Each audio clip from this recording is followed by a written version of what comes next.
The first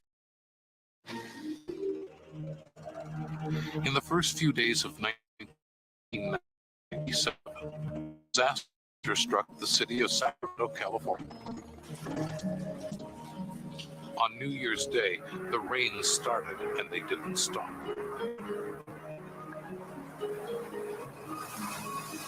A 3-day storm dumped a record downpour, 2 to 3 feet.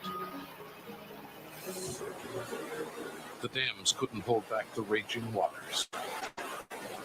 Overburdened, the levees began to give way. Those who lived nearby would barely escape.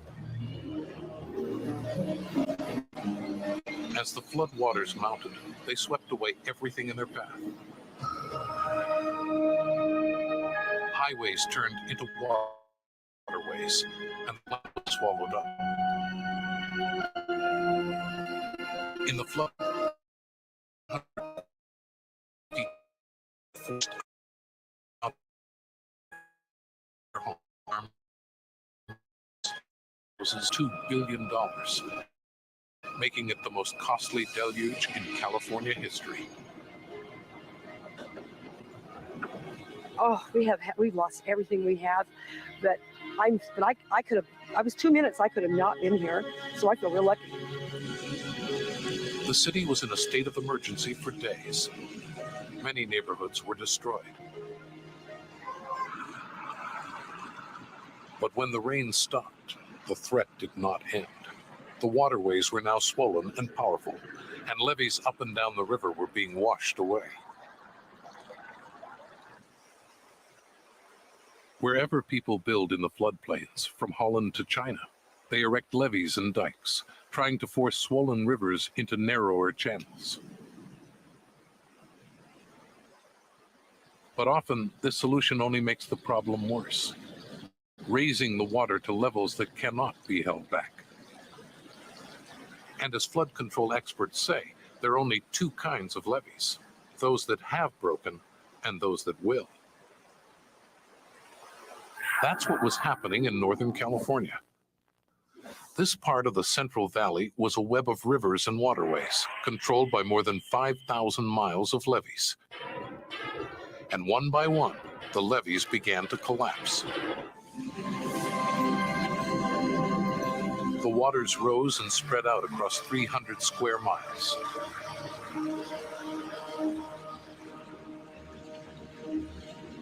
People were still evacuating, saving what they could. And humans were not the only ones at risk. One story played out live on TV. Rodeo, a 4-year-old border collie, had been washed onto the roof of his house. His owner, Jan Thompson, pleaded for aid from the local television station. Got to help him. He's worked so hard to live. He has to get down from there. With the waters surging higher, Channel 3 sent out a chopper to rescue the trapped dog. They risked their lives to get my dog. But they got him by the collar, and he lunged into the helicopter, and they slammed the door and took off as fast as they could. In the whole newsroom, they had a big burst of cheers that Rodeo was okay. Guys, what are you doing? What are you doing? Rodeo was one of the lucky ones. For many others, there would be no last-minute heroics.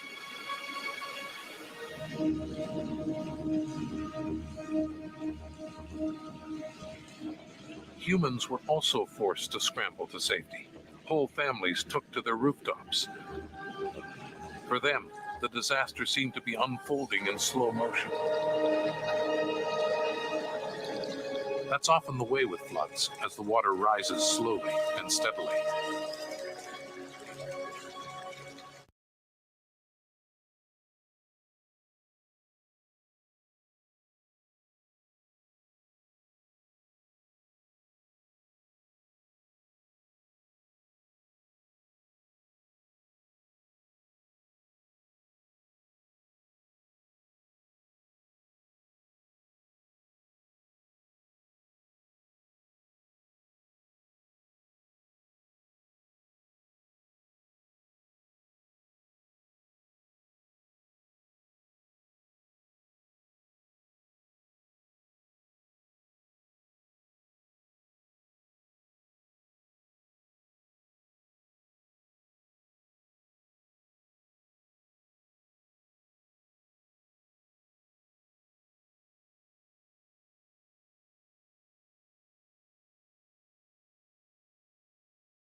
heavy rain. We got the heavy down.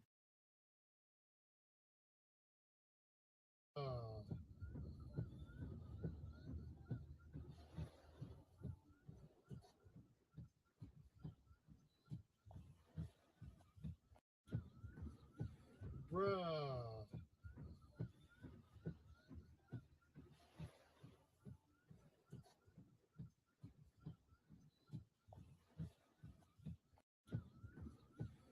Bruh.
Yeah.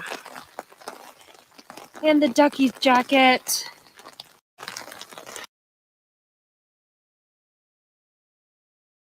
Alex Reyes, good morning. How are you? I'm doing good. I'd like to show you guys some damage that occurred during the winter storm. As you guys can see, this is a mudslide that occurred. Oh, I am located right here at the intersection of Pickering Avenue and Canyon Heights Drive, heading north. But I want to show you guys the damage. See the damage from the hill? Now we're gonna walk. Now we're gonna walk it. We're actually gonna walk to the intersection and see all this damage.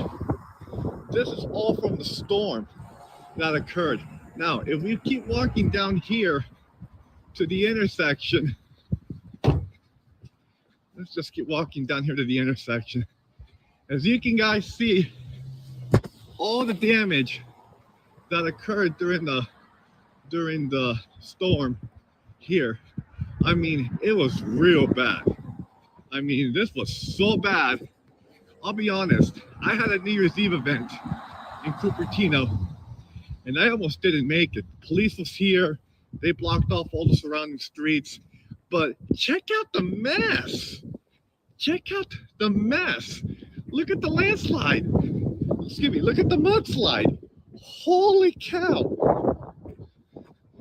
Okay, so right now I am at the intersection of Canyon Heights Drive and Pickering heading north.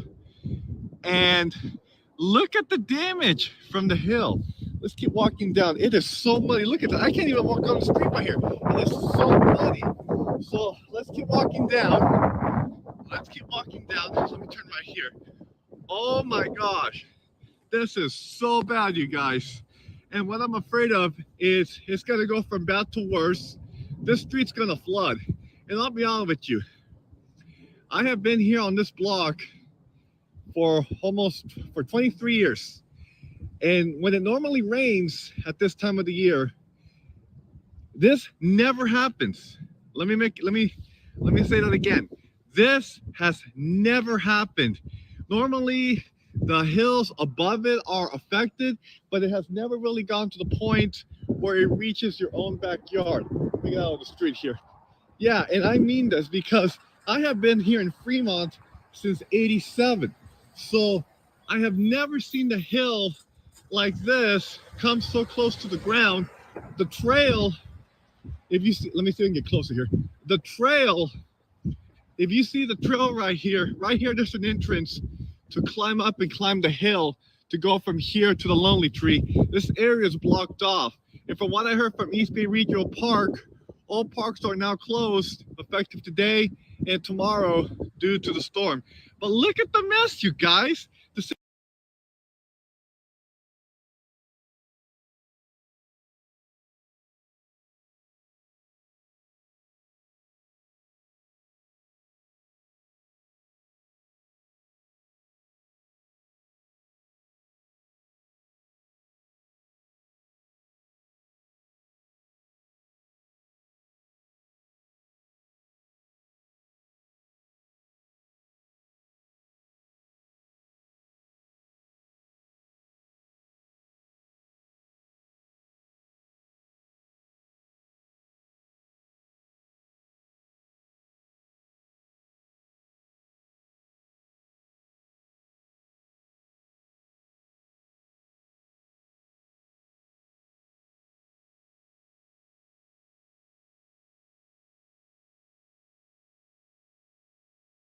All safe.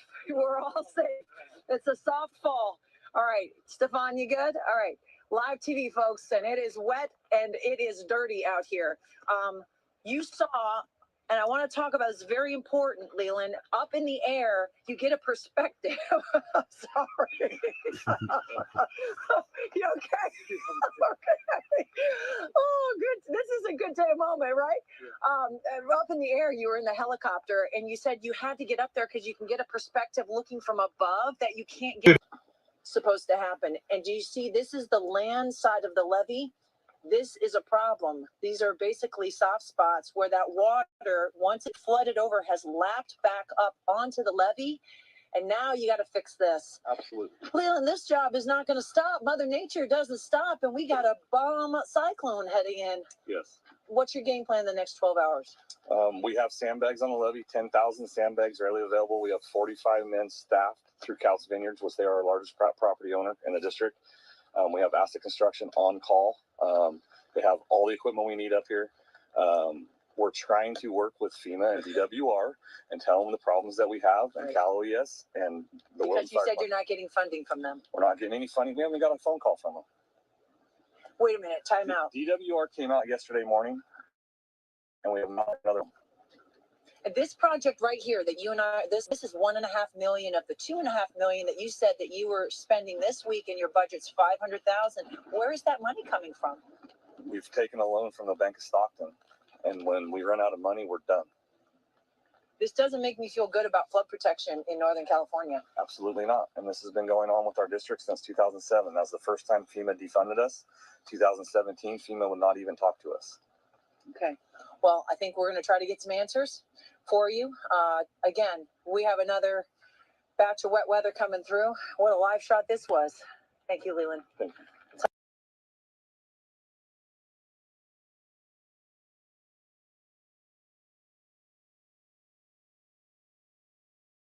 talk about something down at the edge. It's very slick. Oh, it's very slick. Oh, well, are you okay? All right, we're all right. It's slick. It's very slick. We're all helping each other out. We're all good. We're all good. We're all good. All right, here we go. And we're down towards the bottom of the levee. Are you still with me, John? Can you see us? You okay? John, we got are you still with me? We can see you. We got you. Okay, we're Everybody good. okay? We're good. We're Okay. all safe. We're all safe. It's a soft fall. All right, Stefan, you good? All right, live TV, folks, and it is wet and it is dirty out here. You saw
with Universal Technical Institute making more than $15 million in scholarships.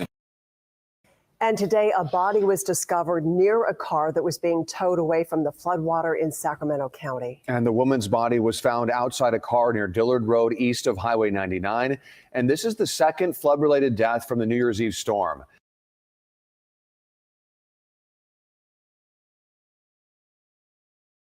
KCRA 3's Lizzie Mitri joins us live in the area with what we know right now. Lizzie? Ty, we're on Dillard Road, about a mile east of Highway 99. And take a look at the tire tracks you see here. We talked to a tow truck driver who said this is one of the areas where crews had been going in to try to still get those cars that were stuck from over the weekend from the flooding after that big storm came through. And California Highway Patrol says a woman's body was found in a field at about 10 this morning during that process of pulling out those cars that were still left over. So she wasn't found in a car, but CHP does suspect that she was associated with one of the cars that had been stranded here. And this is now the second person found dead because of the flooding along Dillard Road. On Sunday morning, the Cosumnes Fire Department said they were searching for a man who was last seen driving in this area of Dillard Road. And they did find that car that they were looking for. Unfortunately, they said that it was underwater and that man had died. But at this point, authorities have not released the identities of either of these people. Live here in Sacramento County, Lizzie Mitri, KCRA 3 News.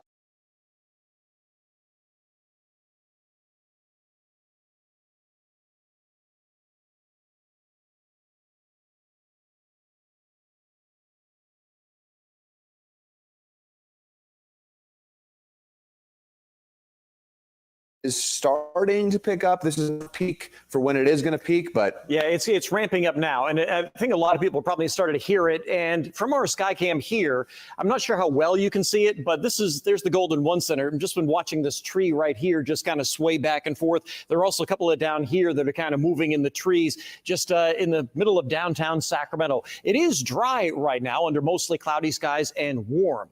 So we had that warm front go by this morning. It got quite a bit warmer after that light rain we had this morning. It's 62 right now in Sacramento. We have 58 in Stockton, 59 in Modesto, and a relatively warm 42 degrees in Tahoe. If you're planning on heading up to Tahoe in the next couple of hours, there won't be any issue because the roads are actually in pretty good shape. So I talked about the winds, and these are the sustained winds, right around 20 miles an hour. But then it's the gusts that you get. You know, the wind's kind of steady, and all of a sudden you just hear it kind of come up. Well, let me show you what the gusts are doing. We're getting gusts of 33 in Sacramento, 31 in Stockton.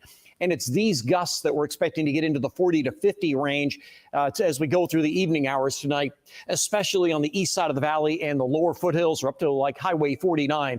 So that's what we'll keep an eye on. And as I mentioned earlier, when you get those gusts around 40 to 50, that's when we start seeing more in the way of tree and power issues. So the cold front that we're waiting on, I showed you it on radar earlier. It's off the coast now. Here it is at 5:30. So this is where you see the periods of heavy rain and the gusty winds that go along with it. As this pushes through our area, we will see brief heavy rain with that. We do not expect any widespread flooding issues. I know a lot of you experienced some of that during the day on Saturday. We are not expecting anything like the rain we had on Saturday. We may see some of the smaller streams and creeks come up, but it looks like they're probably going to stay within their banks. What will happen, this is 10 o'clock tonight, it'll be very windy. The colder air comes into the Sierra, and then we start getting snow. We likely have chain controls up at 10 and 11 o'clock tonight. This is around 3 o'clock in the morning. The winds are starting to die down. The rain is easing, except in the foothills, and it's snowing pretty good in the Sierra. We'll see a foot to a foot and a half of snow. And then during the day tomorrow, we'll see occasional waves of rain. And while tomorrow will be a on again, off again wet day, the winds will be quite a bit down from what we have been seeing today or will see tonight. This is tomorrow at 3 o'clock. As you can see, we're still seeing on again, off again rain with snow in the Sierra. And on Friday, we also may see a shower or two. So how much rain are we talking about? Again, this is going to be a healthy rain, but probably not enough rain to cause us any issues. Certainly not like what we saw on Saturday. Between now and about noontime tomorrow, about an inch of rain in Sacramento, a little bit less in the San Joaquin Valley. And while an inch and a half of rain in Placerville is plenty, keep in mind they saw 10 over the weekend. We are going to see occasional rain tomorrow, another storm on Saturday with occasional rain on Sunday, another storm potential on Monday lasting into early Tuesday. So this isn't the only storm we have on the horizon. Right. They will bring occasional areas of rain maybe gusty winds. So we have a lot more to get through after we get through the storm tonight. And if it wasn't for the wind, we'd all just be celebrating. Well, yes, but either way, the rain we are going to see, the rain we've already seen, we can still put it in the very beneficial category. Absolutely. We still need a lot more rain and snow. Absolutely. Discover the Ozempic Zone.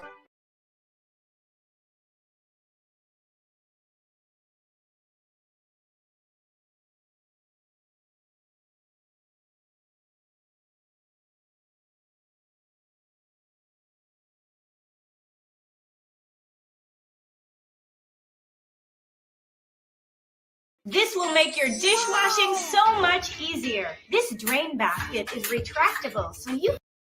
Thank you for joining us for the news at noon. I'm Brittany Johnson. Right now, we are tracking rain and strong winds moving across Northern California. We want to take you to a live look at Sacramento, Stockton, and Lake Tahoe. You can see it is a cloudy afternoon, and some communities did see rain this morning, and more is expected to return.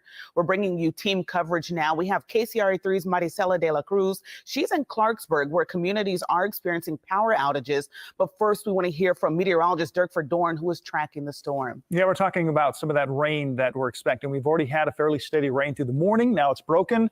We're looking at maybe a few scattered showers, but for the most part, the rain is tapered off for this afternoon, at least the early afternoon. Expect to have the rain, though, picking up by late afternoon and on the evening. The second band already working its way along the California coast. That will bring some heavier rain to our area. But how much rain are we expecting?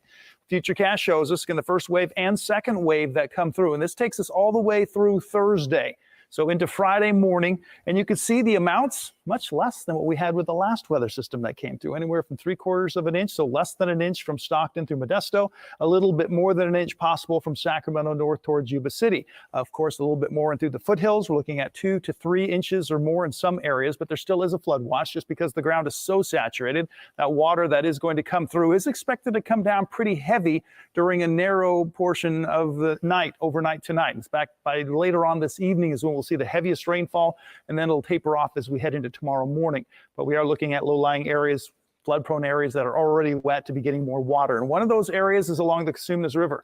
And you can see the location of it here in eastern Sacramento County and compare it with the storm that came through last weekend, so last Friday and Saturday. The amount of water that came down the river was much greater, and so that's why we had the flood problems that we did. As we take a closer look at this, the amount 11.84, and compare that with what's forecast for this storm that's coming through tonight and into tomorrow morning, only 2.85. And that's why we're not even expected to get to flood stage there at Michigan Bar on the Cosumnes River. So that's some good news, but we're also going to be dealing with some very strong winds, and I'll have more on that coming up. Thank you, Dirk. We are also dealing with some power outages, so power slowly coming back for many across our area. This is from Saturday's storm, but thousands have still not been able to turn the lights on this year. In Yolo County, about 2,000 customers have been without power since Saturday. KCRA3's Maricela de la Cruz joins us live from Clarksburg this afternoon. And Maricela, do we have any idea when this power will be restored for this area? Yeah, Brittany, well, I actually asked PG&E officials about this, and they don't have any estimated time of when customers will be getting their power back. As you mentioned, a lot of these have been without power since Saturday. So New Year's Eve at around 8 o'clock, that's what some of the residents out here tell me. And this is one of the areas that's been mostly impacted, Clarksburg and Walnut Grove. And I was told that this South River area is one of those areas. So I have been driving around through Clarksburg throughout the last few hours. And I did get to talk to some residents. They lost power since Saturday. They haven't been able to shower or even flush their restrooms. And it's not only residents, you know, business owners like at this barbecue and tap house here in Clarksburg. I was talking to a worker just a few moments ago. She tells me that they've been closed. They don't know when they're going to open because they've actually already lost some of their goods. So talking to PG&E, they tell me that while they do expect to be able to restore power to some customers, they are also expecting a lot more customers to lose power throughout the next few hours into the evening and into tonight. And they said that they've actually also reached out to other public utility companies and some from Southern California to give them aid, and some are heading out this way to try to provide some assistance to them.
swell right now, but it is going to build.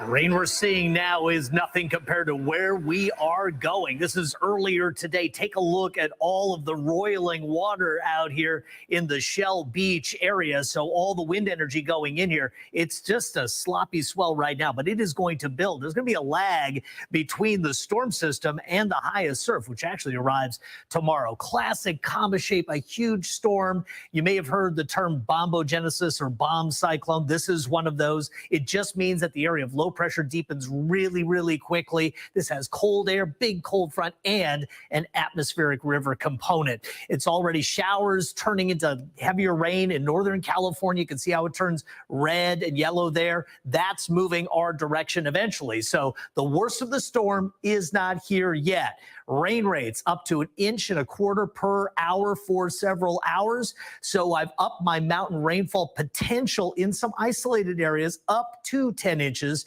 And of course, the winds are there as well. That can exacerbate all of this. Thunderstorms are possible and utility outages are possible as well. So this is going to follow this frontal boundary, which really doesn't get here until we get into, say, the 7, 8 o'clock time frame for San Luis Obispo County through about 9 or 10. And then between 10 or 11 and say 3 o'clock in the morning, this front moves across Santa Barbara County, where some of the worst is expected to happen because you've got the Santa Ynez Range, which actually runs from east to west, and we're going to see some of the winds smashing right into it. And it's going to be winds associated with the atmospheric river.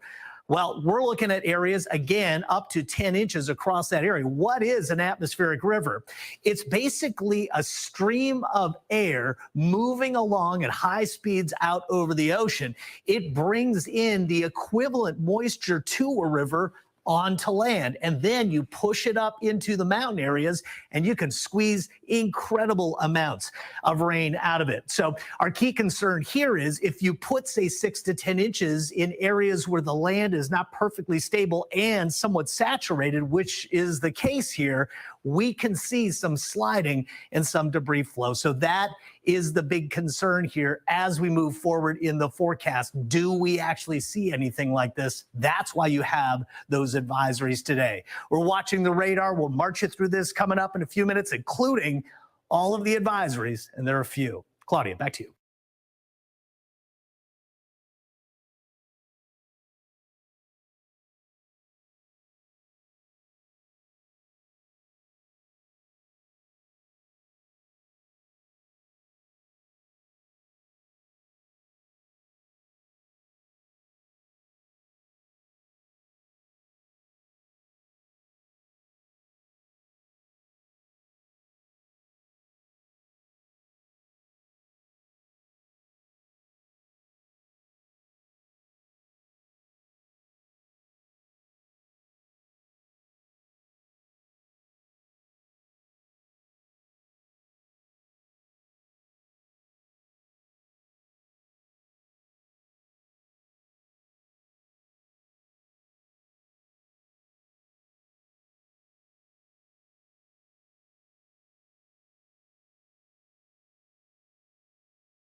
Okay, for real though, there's like no frame of reference for us for what this actually means. We don't have weather like this. So when they're like, it's a category 5, we're like, but of like on a scale of what? If they put it in terms that we can understand, you know, then we might be able to prepare and know exactly what we're dealing with. So yeah, for now it's a Pineapple Express category 5 atmospheric river. And we have no idea what that means. Last week, I was standing right there. It is underwater. Imagine so much rain that the San Francisco Bay is freshwater. That sounds extreme, but it is what could be happening right now. There was an article in Scientific American magazine, which I was obsessed with in college, and I was obsessed with this particular article. It talked about atmospheric rivers, specifically the atmospheric river like west of the North American continent over the Pacific Ocean that could hold 10 to 15 Mississippi rivers worth of water, and about every 200 or so years, it would dump on California and cause a mega flood. The article explained that because of climate change, this could begin to happen once a century, and it's been about 160 years since the last one. So it could we are very much in the time frame where it is time for the atmospheric river to empty its contents onto the state of California. And while we need the rain, this state does not have the infrastructure to support this. In the southern part of the state, we're going to end up with hella landslides because of this. In the central part of the state, which is really where it's problematic, specifically Sacramento, the river is flooding. You see it in this woman's video. The dams are full. The levees are supposedly breaking. There is flooding. It is bad. The last time this happened in the mid 1800s, it killed supposedly a quarter of the cattle in the state, tons of people, caused so much money's worth of damage because, again, even then we didn't have the infrastructure to deal with this because we don't have to deal with it except for once every 100 or 200 years. But we haven't had to deal with it in the modern world, and now it could be really bad.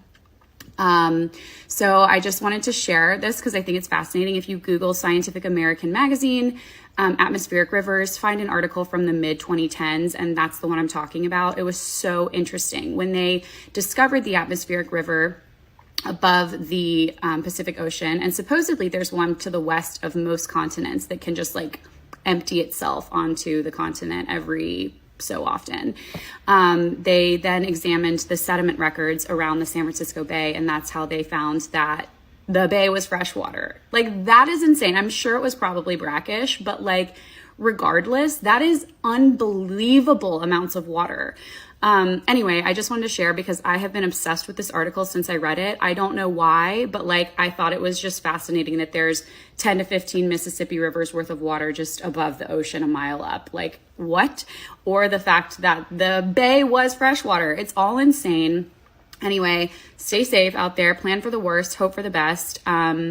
This could be really bad. It's been raining for 2 straight weeks, at least here in LA, and it's going to keep raining for the next 2 weeks or longer. So best wishes to everyone. Godspeed.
Good morning and welcome to Cal OES. We're here today to update you on the upcoming storm event that will impact much of the state of California over the next coming week, and the critical actions that we're taking to keep Californians safe. Earlier this morning, Governor Newsom was here at the State Operations Center where he signed a declaration, a statewide emergency declaration, which provides additional authority and powers to rapidly deploy aid to impacted communities. The governor was clear in his directive to take every available action to keep Californians safe during these storms. Behind me are state leaders who will update you on the coordinated efforts to protect the life and property during these storms. We anticipate that this may be one of the most challenging and impactful series of storms to touch down in California in the last 5 years. We're currently experiencing the second of a series of storms that may continue for the next 7 to 10 days. Consequently, if the storm materializes as we anticipate, we could see widespread flooding, mudslides, and power outages in many communities.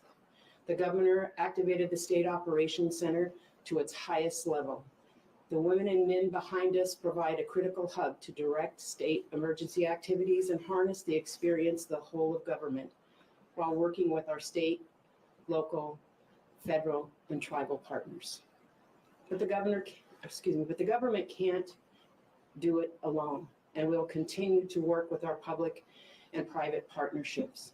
We'll also continue to work with our investment-owned utilities to respond quickly if the power goes out, and they make sure that they provide the needed support to the most vulnerable. We thank the first responders and emergency personnel up and down our state for their work this past week, and we acknowledge that much more work remains to protect the communities from the storms ahead.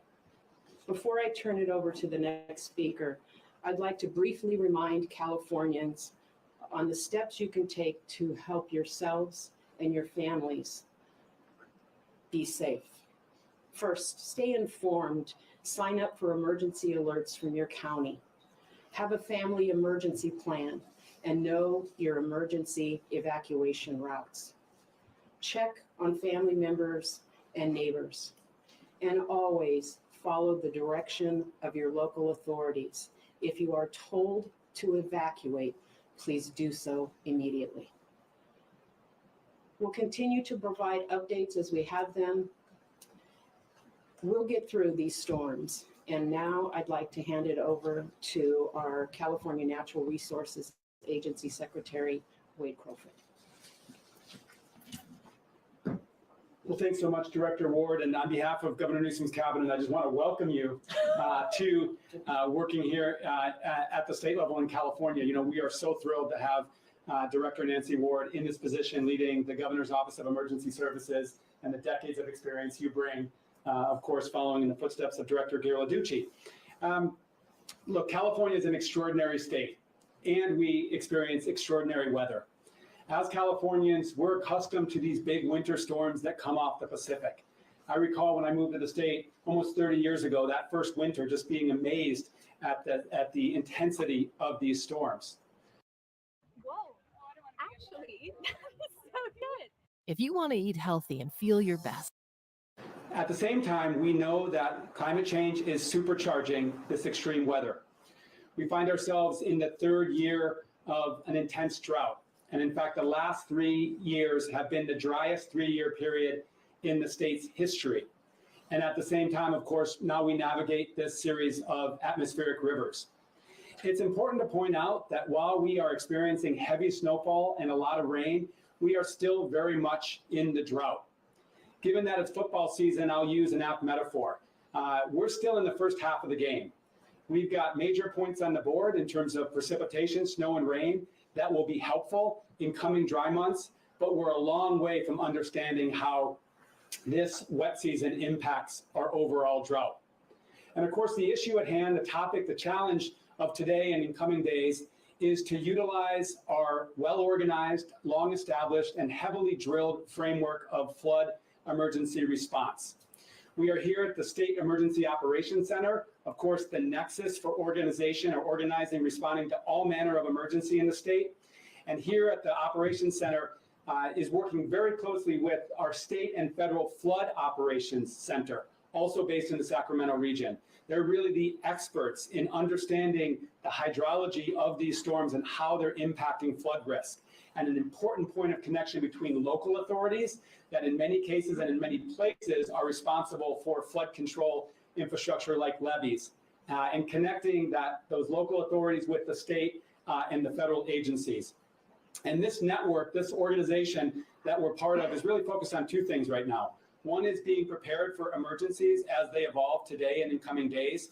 We have pre-positioned equipment across the state, and we are working with all manner of law enforcement agencies, as you'll hear, to be ready for those emergencies.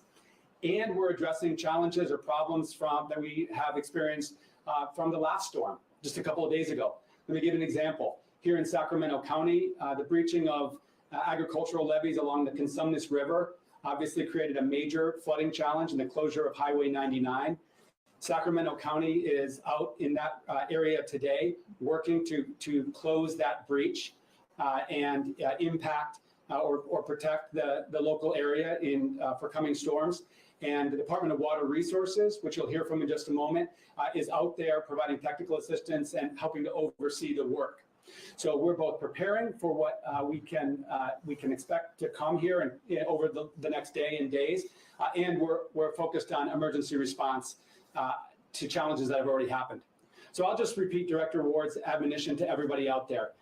Everybody has a role to play in terms of keeping yourself safe, keeping your family safe, and your community safe. Number one, stay dry, stay safe, and stay at home if possible. During the height of these storms, the safest place to be is off the road and at home. Number two, be prepared, particularly for power outages, given high winds and saturated soils. So have those candles, flashlights, charge the cell phones, be ready for extended power outages. And as Director Ward said, pay attention to your local authorities, including signing up for alerts. And then thirdly, check up on your neighbors, particularly your vulnerable neighbors, your elderly neighbors, your folks that may be bound in home. Really important that we help each other stay safe during this drought. Now I'm going to turn it over now to the woman who leads our key agency on flood response and flood expertise in the state, and that is Director Carla Namath of the Department of Water Resources.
I am 42 years old and 51 years old. I'm 44, so I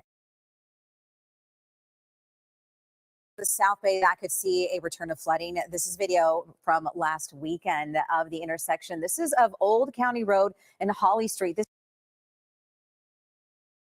This is along the peninsula in San Carlos, and you can see how deep that water actually is. People there are expecting something very similar from today's storm. So our Jocelyn Moran is near that spot live for us this morning in San Carlos. And Jocelyn, you spoke with residents along the peninsula who are trying to prepare for what this storm may bring, and they already dealt with a lot of that flooding and wet weather over the weekend.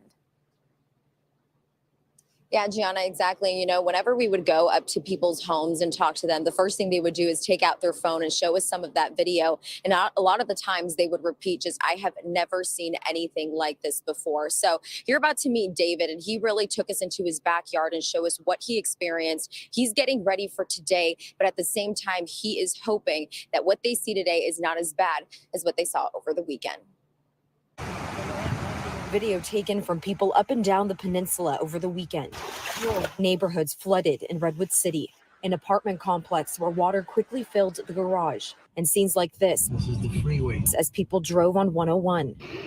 In San Mateo, this is what resident David Crichton looked at from his backyard. He's been living here for nearly 30 years. This is, as I've seen, this has been the worst. It was so powerful that it knocked over my fence up there.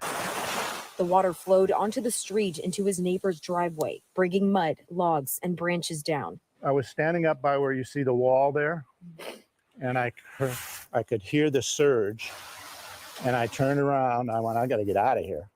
And so I turned around, and I started going down the hill, and it hit me, and I slipped and fell, maybe 10, 15 feet. But I was able to get up. Like many of his neighbors, he spent the last couple of days cleaning up and getting sandbags ready. And then once we do the sandbags, we're going to angle it so it goes into the slate, the sewer line across the street, and I can open that up. But still, like for many of us, there's worry over what we could see with this storm. If a tree goes down or a tree goes into the back here, we've got big picture windows, and they could easily be, they could be hit. Yeah, and something that we did see while we were there and just talking to David is just how the neighborhood and how people who live there have really been uniting to help each other out. Now, cities up and down the peninsula have been putting out recommendations to stay safe, including having a storm kit. If you do see flooding, there is a number for each city on the city's websites that you can call. Again, that's for flooding. If you do see down power lines, the recommendation is that you call 911. And of course, if it's a life-threatening emergency, call 911. But Gianna, we are already starting to see these slick roads right now. It's more of a sprinkle, but you already want to be careful out on the roads. And this is something that needs to be very, very much taken seriously this morning. There are more than 100,000 combined.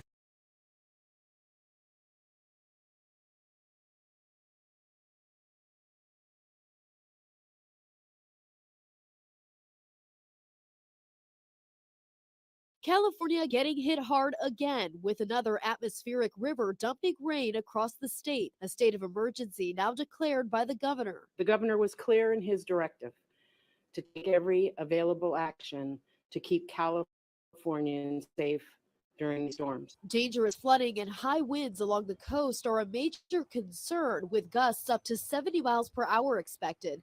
That could cause downed trees and power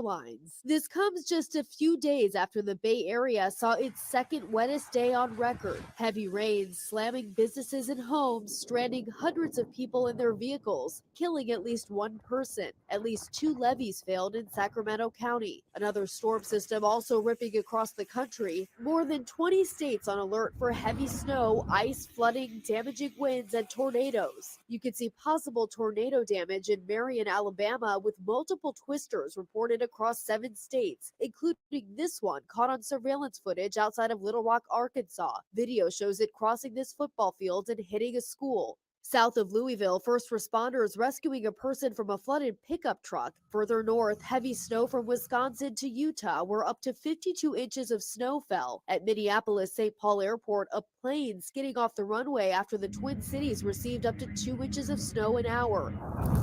And in Sioux Falls, South Dakota, residents seen digging their cars out of feet of snow. The heavy snow part of the system will move into the Rockies as we head into Thursday and Friday. Up to a foot of snow is expected there, and avalanche danger will be high. Rena Roy, ABC News, Los Angeles.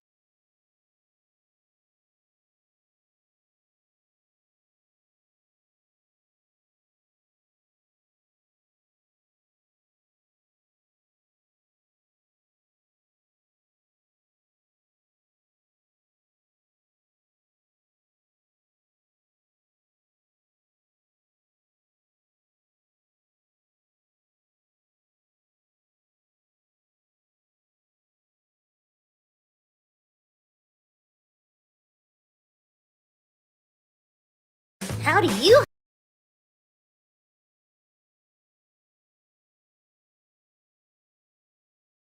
Emergency due to flooding and ordered unhoused people living along the creeks and streams to evacuate. Our Len Ramirez joins us live with the very latest on what's being done for people in those danger zones. Len?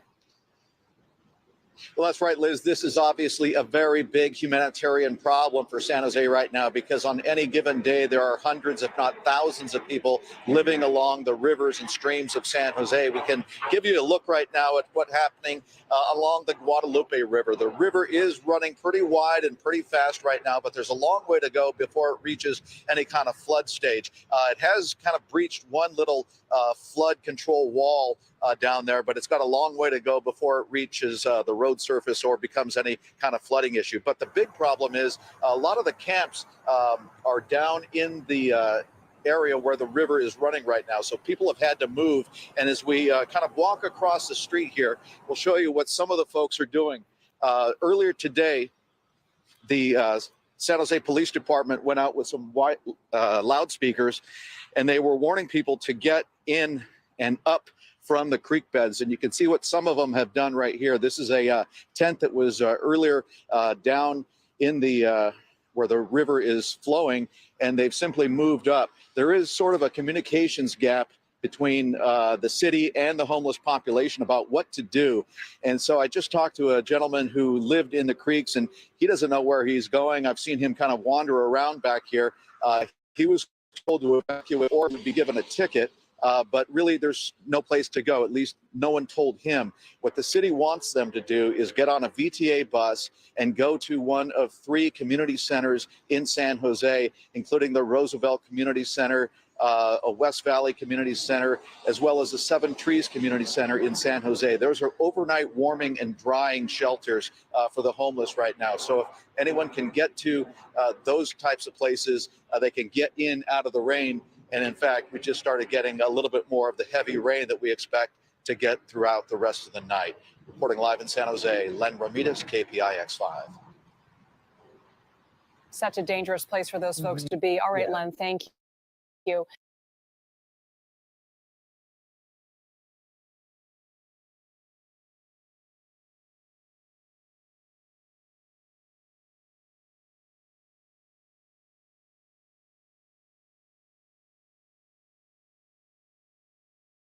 Hydra.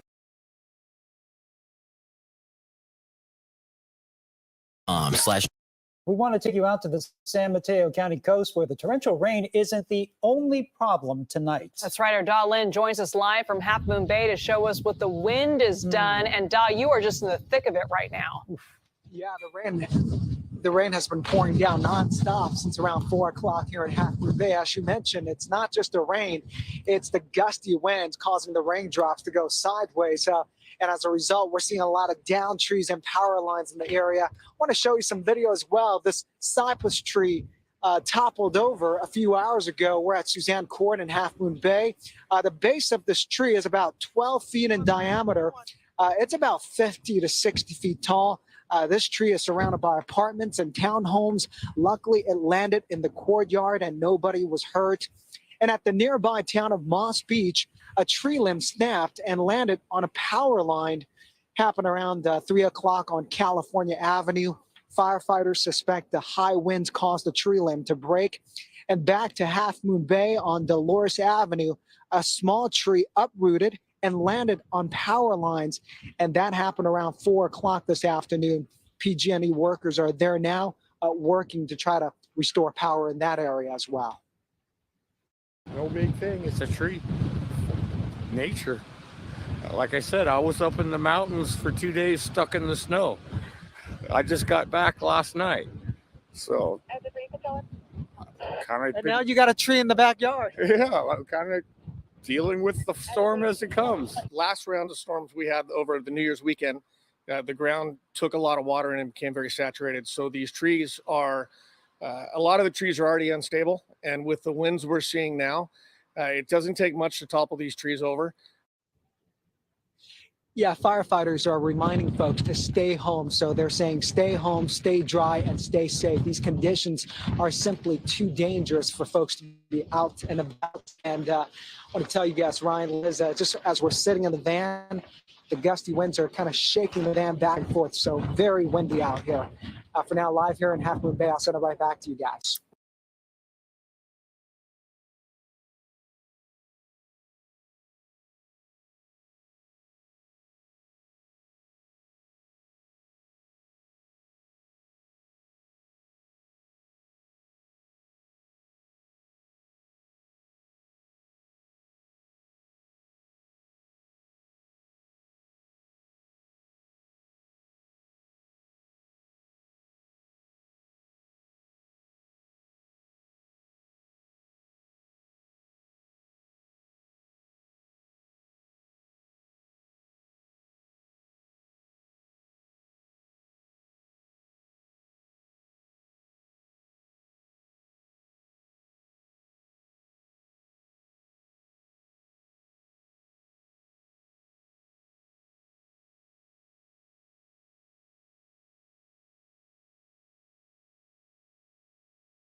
fueled by a bomb cyclone spinning hundreds of miles off the coast.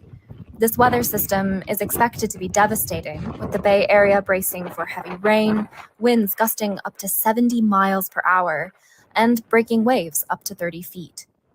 Forecasters warn that this rapidly intensifying weather system could not only be worse than the storm that hit on New Year's Eve, flooding streets, causing power outages, and destroying property across the region, it could actually be life-threatening. To stay on top of the latest news and for more info about how to stay safe, check out our coverage at sfchronicle.com.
California is being pummeled by yet another winter storm, fueled by a bomb cyclone spinning hundreds of miles off the coast.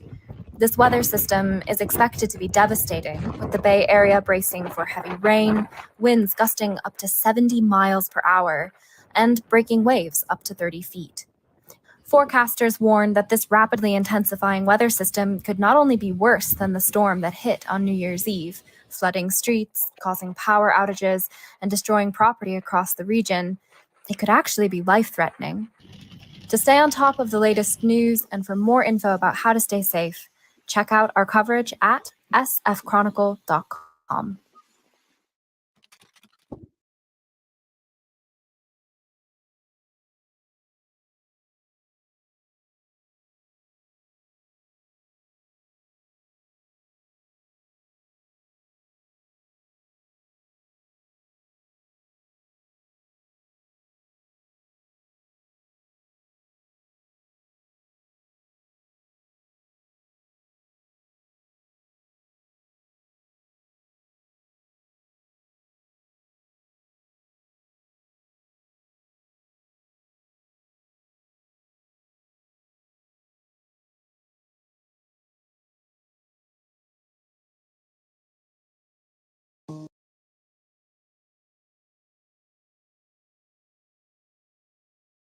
System moving through Northern California right now, bringing rain and potentially damaging wind gusts.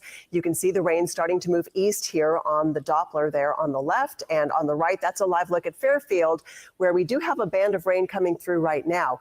Now, the rain overall not expected to be a problem, but the wind could cause power outages and down trees. And that's as some communities have been without electricity since the storm that came through on New Year's Eve. Our team of meteorologists have been updating you on this storm system for the past several days. They've been on team coverage across in Sacramento, Yolo, and San Joaquin counties, highlighting storm preparations, the response from counties and the state, and the active cleanup efforts from this weekend system. So first, we want to get right to our chief meteorologist, Mark Finan. What are you seeing in terms of that wind right now? Yeah, it's starting to rock out there with winds of 35 to 40 miles an hour, getting those gusts, seeing a couple of trees down here and there. We'll likely see more of that over about the next 6 to 8 hours. We don't have much in the way of rain. There's some light rain in the foothills, but the main cold front, the main area of rain we're looking at is right here on the coast. And over the last 3 hours, you can see how it's moving inland. This will be moving across the valley, and it's out ahead of that and along this line that you see the strongest winds. And that's why we really think that between now and about midnight is when we'll see these strongest winds, the potential for more power outages. The leading edge of that area of heaviest rain is now just getting up toward the Fairfield area, soon to be in Vacaville and eventually into Sacramento, but getting some really good rain right now in Sonoma County and down toward the Bay Area. And while we will see a period of heavy rain, the rain should not be enough to cause us any water issues. It should drain off pretty quickly and won't last all that long. These are the wind gusts we're seeing right now at Executive Airport. Now a gust of 40, 44 in Stockton, 39 in Placerville. We'll continue to see wind gusts in this range, if not stronger, as we go through the next few hours. Because of that, tonight, it is a weather alert time for the strong winds, gusts of 40 to 50, and the potential for power outages and trees down. And again, the worst of it is probably for about the next 6 to 8 hours. Back to you. All right, Mark, thank you. As the storm is continuing to move to the east, some areas are still recovering from the big storm this past weekend. And today, a body was discovered near a car that was being towed away from the floodwater in Sacramento County. And the woman's body was found outside a car near Dillard Road, east of Highway 99. This is the second flood-related death from the New Year's Eve storm. We have KCRA 3's Lizzie Mitri following this for us, joining us live in the area with what we know about this latest investigation. Lizzie? Ty, we're here on Dillard Road near Highway 99, and this area was all under fast-moving, rushing water over the weekend. Take a look. You can see some of the damage it did at this home, knocking this over.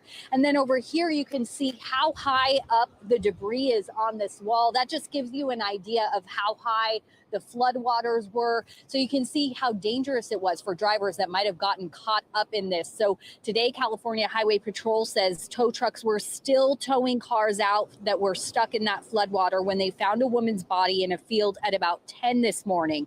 We spoke to a man who lives in the area, and he watched firsthand the scary scene on New Year's Day as first responders searched for people who got stuck in the floodwaters after the weekend's rainstorm.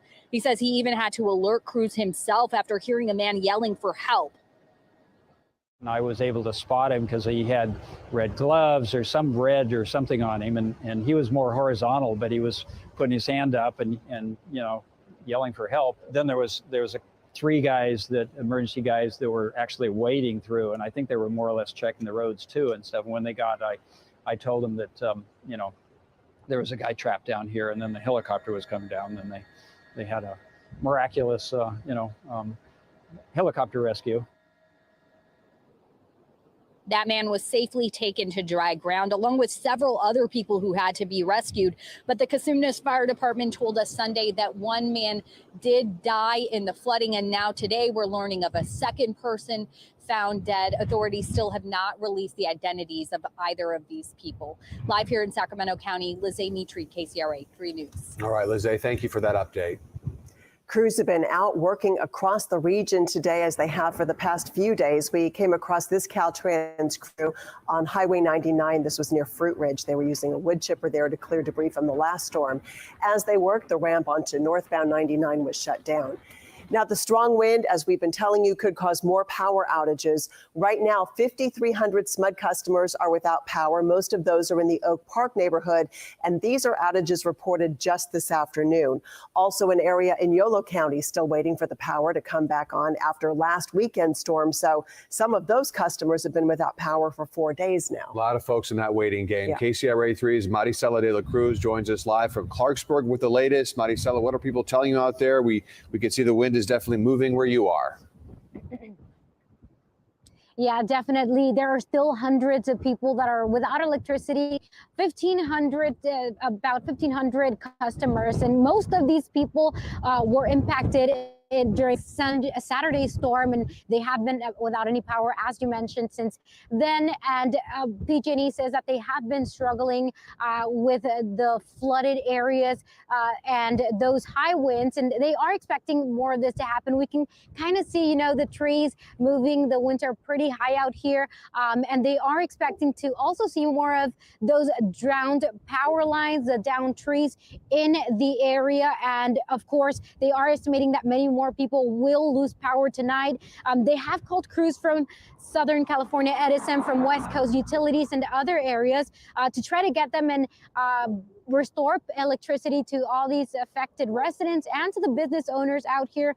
But again, they say that they are having issues to access specific areas. Let's go ahead and listen to a PG&E spokesperson that I spoke to.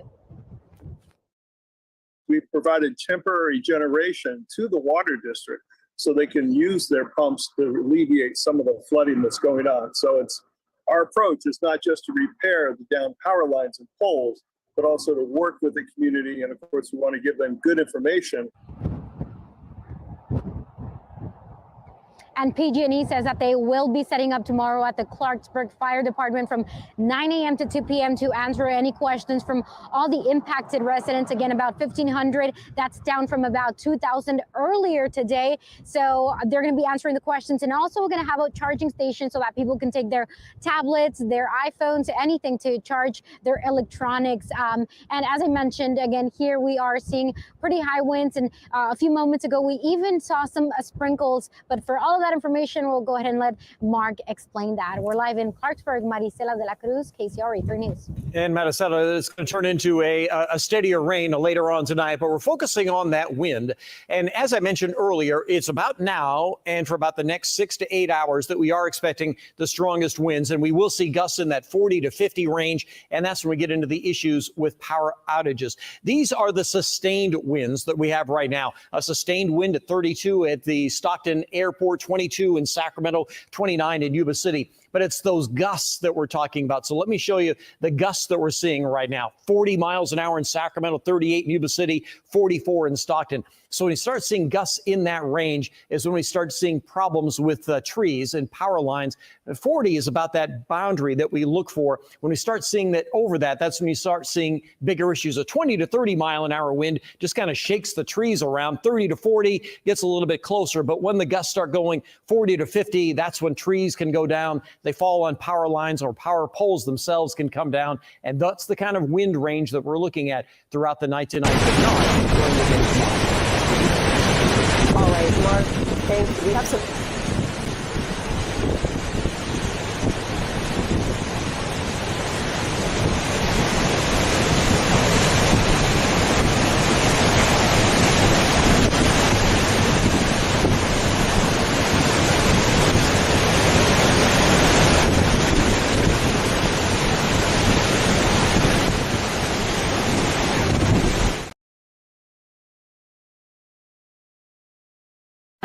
but it's unbelievably worth it because it opens your eyes to the domain of the transcendent. That's the right way of thinking about it. A real piece of art is a window into the transcendent. That's what it is in the absence of. Floods hit San Francisco.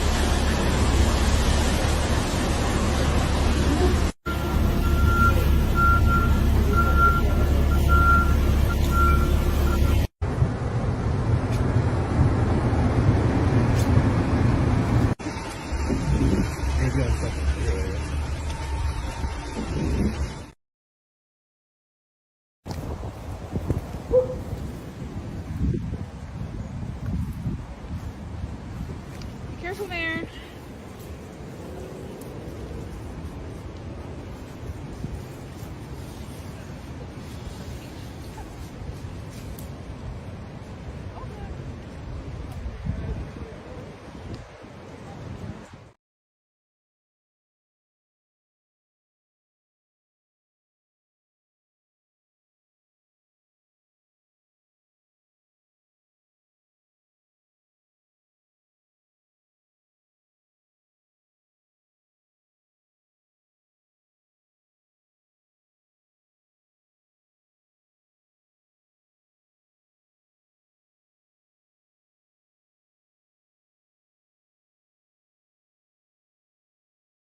Last week, standing right there. It is underwater. Imagine so much rain that the San Francisco Bay is freshwater. That sounds extreme, but it is what could be happening right now.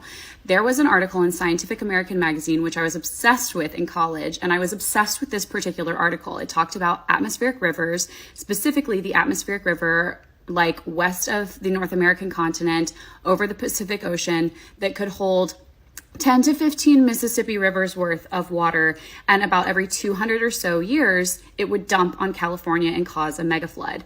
The article explained that because of climate change, this could begin to happen once a century, and it's been about 160 years since the last one. So it could we are very much in the time frame where it is time for the atmospheric river to empty its contents onto the state of California.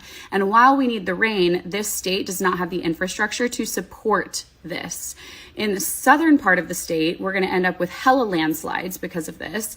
In the central part of the state, which is really where it's problematic, specifically Sacramento, the river is flooding. You see it in this woman's video.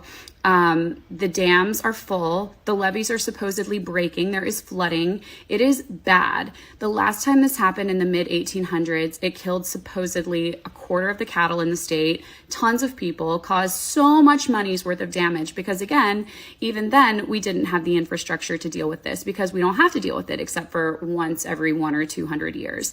But we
It is absolutely insane here out here towards Weed right now. The city dealing actually with a power outage as we speak, impacting power customers.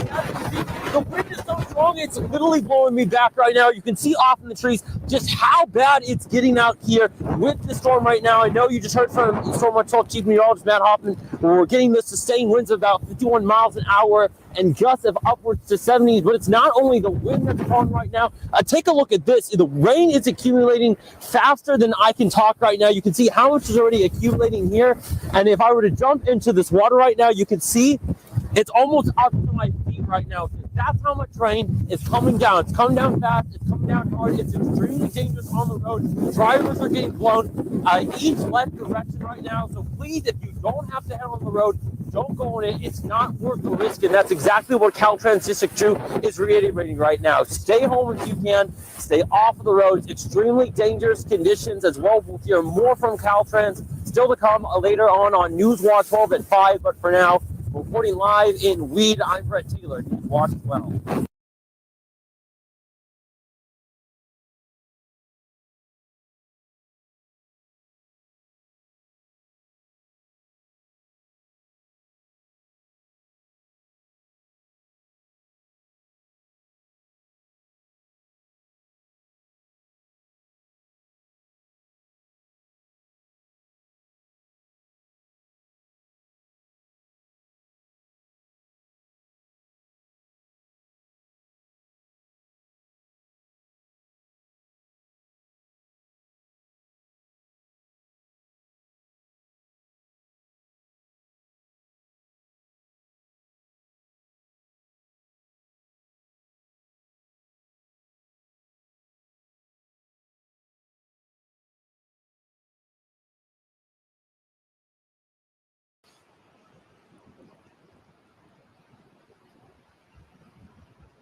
the incredible velocity and volume of the water that was coming down just wreaked havoc across the zoo.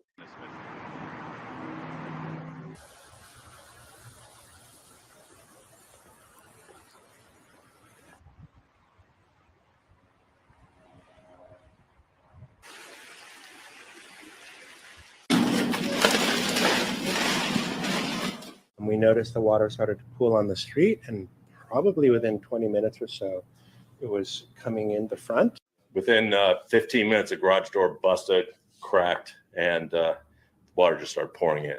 I would say that this is the worst flood that we have seen here. Have flood before. Car's totally flooded on the inside. The engine lights were flashing and things. So I don't know if it's going to be fixable.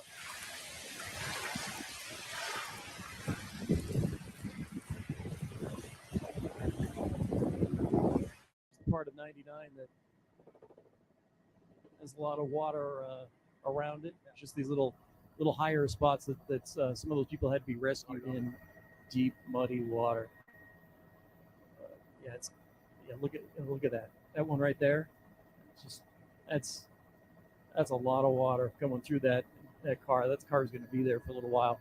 So it looks as though the areas that are most impacted by this are on the north side of Dillard. Is that a horse that's sticking his head out? All right. Horse is just trying to figure out what's going on. This is the most extensive I've seen, but even here it looks as though the house looks like that house has been built up, doesn't it?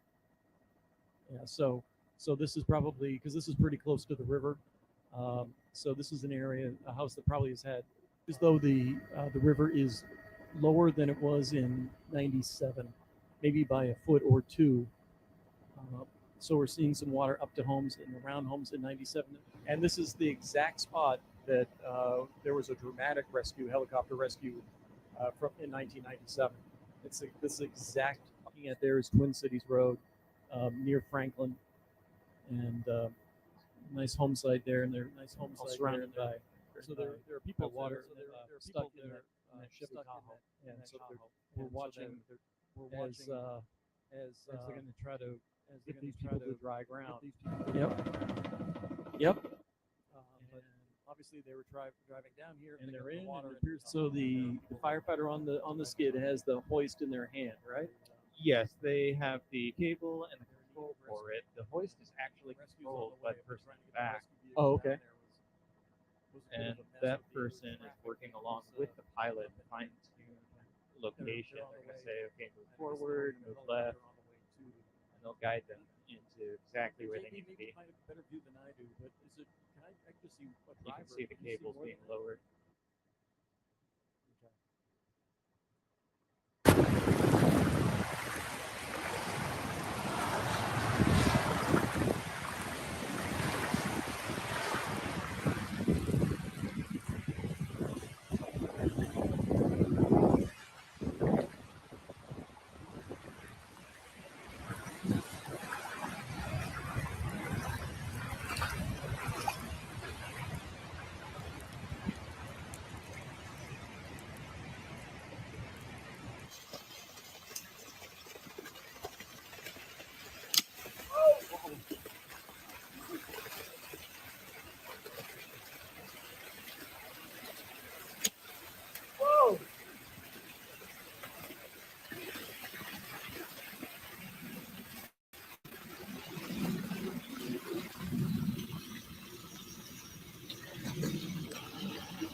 The individual was recovered from a vehicle that was completely submerged in water. We rescued dozens of people over the last 24 hours from the rooftop of their vehicle or from the bed of their pickup truck when it became impossible for them to rescue themselves. Fast-moving water is still moving through Sacramento County.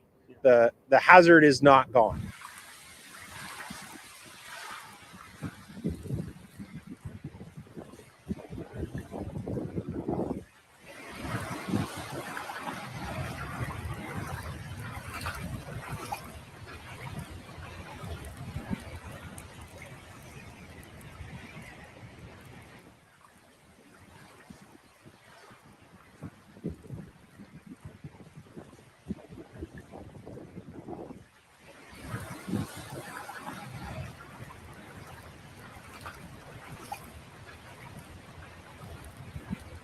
OES Intel 1-2, January 2nd, 2023, 08, water coming out of the river into the ag area.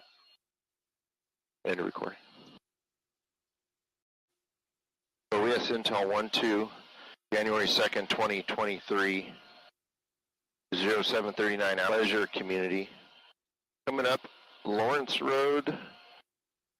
It's actually Fog Road up towards Lawrence Road. There's several structures in it.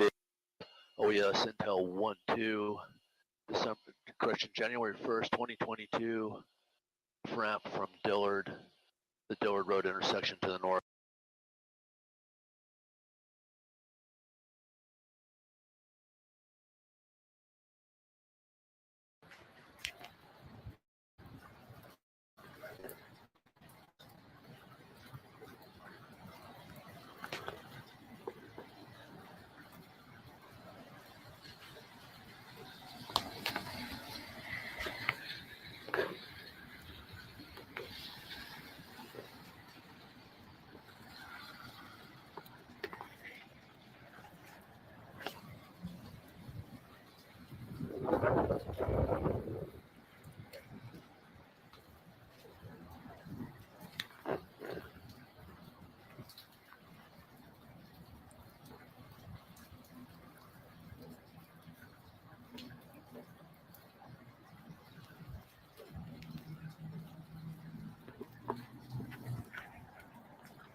It's hard to explain.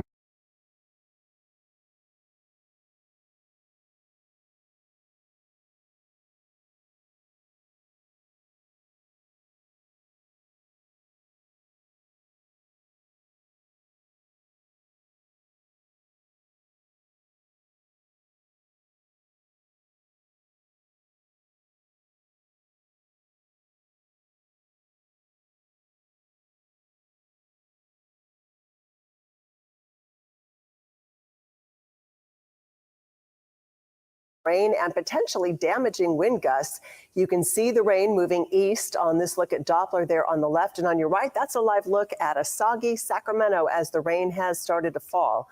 The rain's not expected to be a huge problem, but the wind could cause power outages, and we're certainly already seeing downed trees, some of them coming down, and we're getting those reports right now. Keep in mind, some communities have been without electricity since the storm on New Year's Eve, so 4 days now. Our team of meteorologists have been updating you on this storm system for the past several days. We have team coverage for you across the area in Sacramento, Placer, and San Joaquin counties, all highlighting storm preparations, the response from counties and the state, and the active cleanup still underway from the storm over the past weekend. First, let's get straight to our chief meteorologist, Mark Finan. What are you seeing there right now? A wide area of rain now beginning to move into the area. Let me take you back about 3 hours ago. It was dry in the valley. Now most areas are getting wet in the valley. Rain finally getting into the Stockton and Modesto area. In the Bay Area, this has been some pretty good rain, but for a relatively short period of time. Getting a quarter of an inch of rain in an hour, that's a good downpour, but then the rain ends. So that's what is going to happen in our area. While we are going to get some good rain for the next few hours, it isn't going to last long enough to cause us any significant problems. In the Yuba City area, solid rain extends up Highway 99 toward Live Oak and Gridley. Farther to the south, we're also seeing nice solid rain along 99 and 70. Around the Sacramento area, you have rain all the way through Sacramento and Yolo and Solano counties. Dixon still getting some really nice rain, almost into Folsom, almost into Cameron Park, but it'll be there soon. As you can see, once you get to the other side of Vacaville, the rain already breaks up. Now just getting rain into Elk Grove. It extends down Highway 99 into the Lodi area. Stockton now getting rain, not quite into Escalon or certainly not into Sonora just yet. There are some pockets of heavier rain just to the south of Tracy. But it really is the wind and the wind gusts that we're going to be paying attention to most tonight. Right now, we're getting gusts of 33 to 40 miles an hour. We've had a couple of gusts into the 40s, and it's because of those gusts that tonight is a weather alert night. The strong winds, gusts of 40 to 50 miles an hour, and power outages. Already seeing some. I just saw one from PG&E in the Granite Bay area north of Douglas Boulevard. Likely going to see more of those tonight. Back to you. And we're certainly tracking those. Mark, thank you. The storm is continuing to move east. Some areas are still recovering from that big storm this past weekend. And in fact, 2 more bodies were found today. Tonight, a body was found in a car in the southern part of Sacramento County. Earlier today, a body was discovered near a car that was being towed away from the floodwater. That woman's body was found outside a car near Dillard Road east of Highway 99. There have been 3 flood-related deaths so far from the New Year's Eve storm. KCRA 3's Lizzie Mitri joins us live with the very latest on this latest investigation. Lizzie?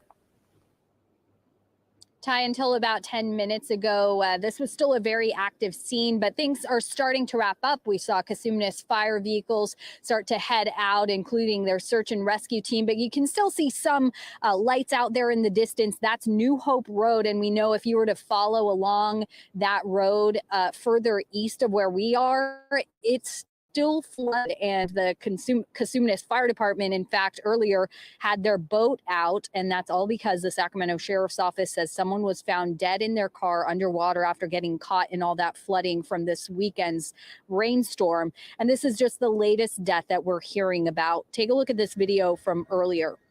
California Highway Patrol says crews were still towing cars today that got stuck in that floodwater on Dillard Road near Highway 99 when they found a woman's body in a field at about 10 this morning. This is what the area looked like on New Year's Day. The road nowhere to be found, and crews searching for drivers who might have gotten trapped in all that flooding. We talked to one man who lives nearby. His home was surrounded by water, and he says he actually heard a man stuck in that floodwater yelling, so he had to get help. There was 3 guys, emergency guys, that were actually wading through, and I think they were more or less checking the roads too and stuff. When they got, I told them that there was a guy trapped down here, and then the helicopter was coming down. And then they had a miraculous helicopter rescue, and evidently that's what happened to the guy that was rescued with the helicopter. That he decided to get out of his car, and then he got swept away.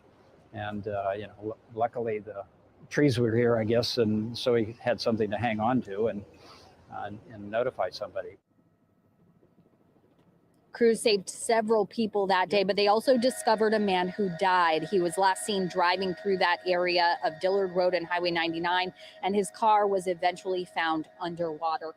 So now today we know a total of at least 3 people who have died in the flooding in Sacramento County. Authorities at this point have not yet released the identities of any of these people. Live here in Sacramento County on New Hope Road, Lizzie Mitri, KCRA 3 News. All right, Lizzie, thank you for that update. And the wind is here, of course, and this is video our team shot in the Clarksburg area around 5 earlier tonight, and you can see white caps on the Sacramento River behind that boat, and you see the boats rocking about as well.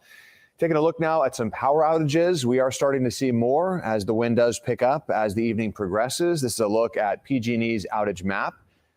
If we could bring that up. We don't have that map, unfortunately. We'll bring it back later in the show. San Joaquin, Placer County, a number of counties are reporting outages.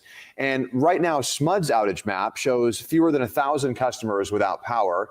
Now, the utility has said they are ready to respond quickly to any outage reports. And once again, here's Chief Meteorologist Mark Finan with more on these strong winds and what we're seeing pop up. Yeah, and here we are in the 7 o'clock hour, and we expect the strong winds to be with us up until about 11 o'clock, midnight, maybe 1 a.m. So we still have another few hours of these strong winds, maybe gusting as high as 50 miles an hour. And these are the gusts we have right now. There seems to be a little bit of a lull, but I just checked back on the coast, like Napa just had a gust of 44. So we're not quite done with the wind in the coastal areas just yet. So this is Futurecast showing the winds at around 8 o'clock tonight. The strongest winds are usually on the eastern side of the valley, in the middle part of the valley and the eastern side of the valley. So areas like Ione and Valley Springs, Folsom, El Dorado Hills, up Highway 65 through Roseville and Lincoln. That's where we tend to see some of the strongest winds. This is 9:30 tonight. You see a couple of spots popping up with gusts of 50. So for those of you in Amador County and in the western part of Calaveras County, you're going to see some very strong winds, as well as western El Dorado County. This is around midnight. You notice that Fairfield has gusts of 27, but in Folsom it's 46. And then during the overnight, those winds gradually ease. And during the day tomorrow, we'll have a lot less wind, but we'll still see occasional rain. I'll show you more on that in just a couple of minutes.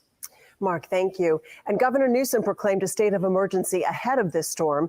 This declaration cuts regulations to allow the state to respond to the storm easier and faster.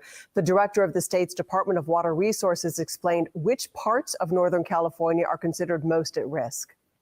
I think the most vulnerable places in California right now are rural levees. They are not required to meet the same standards as the levees that protect our more urban communities. When we have these kinds of systems, it's very easy for smaller communities to get overwhelmed. And I think the best thing that we can all do, and what we think about flood protection.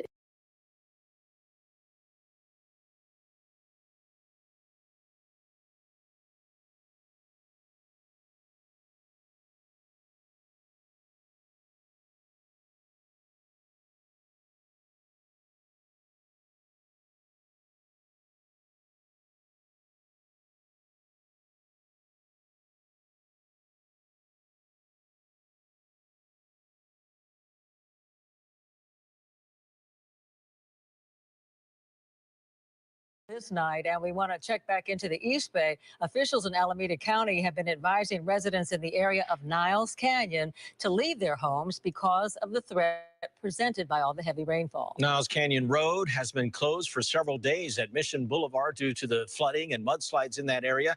KRON 4's Amanda Harry is there in that area right now. And Amanda, again, this is an advisory to evacuate, not mandatory, right?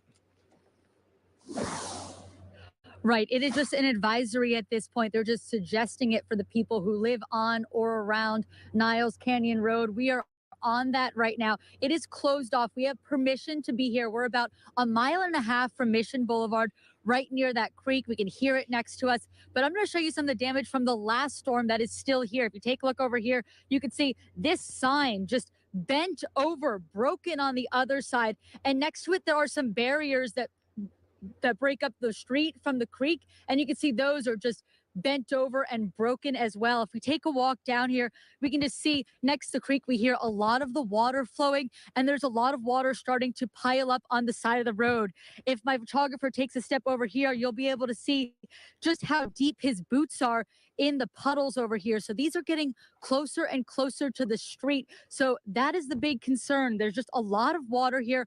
Earlier in some of the streets next to this one, we saw some mudslides, so that's a big concern. While we were driving closer to Mission Boulevard so we can get out later, we saw some rocks that had fallen as well. So that's why this street is shut down. There are some dangers here. We're in a safe area of it now, but as you drive farther down, it gets a little bit more dicey. So this is why the street is closed. This is why people are being asked to evacuate from this area. It is quiet here. We haven't seen many cars drive by. The ones that are people who live in the area, or mostly just emergency vehicles coming here to check everything and to make sure nothing too bad has happened yet. It doesn't appear anything too bad has happened yet. So just if you're in this area, consider evacuating. That's what the sheriff's office is asking for.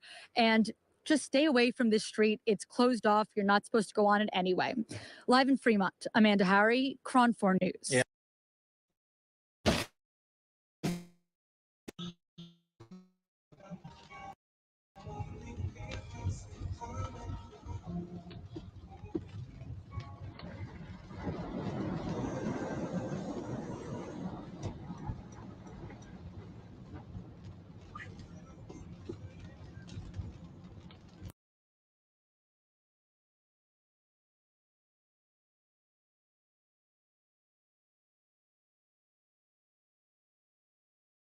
I'm meteorologist Carly Gomez talking here about the bomb cyclone.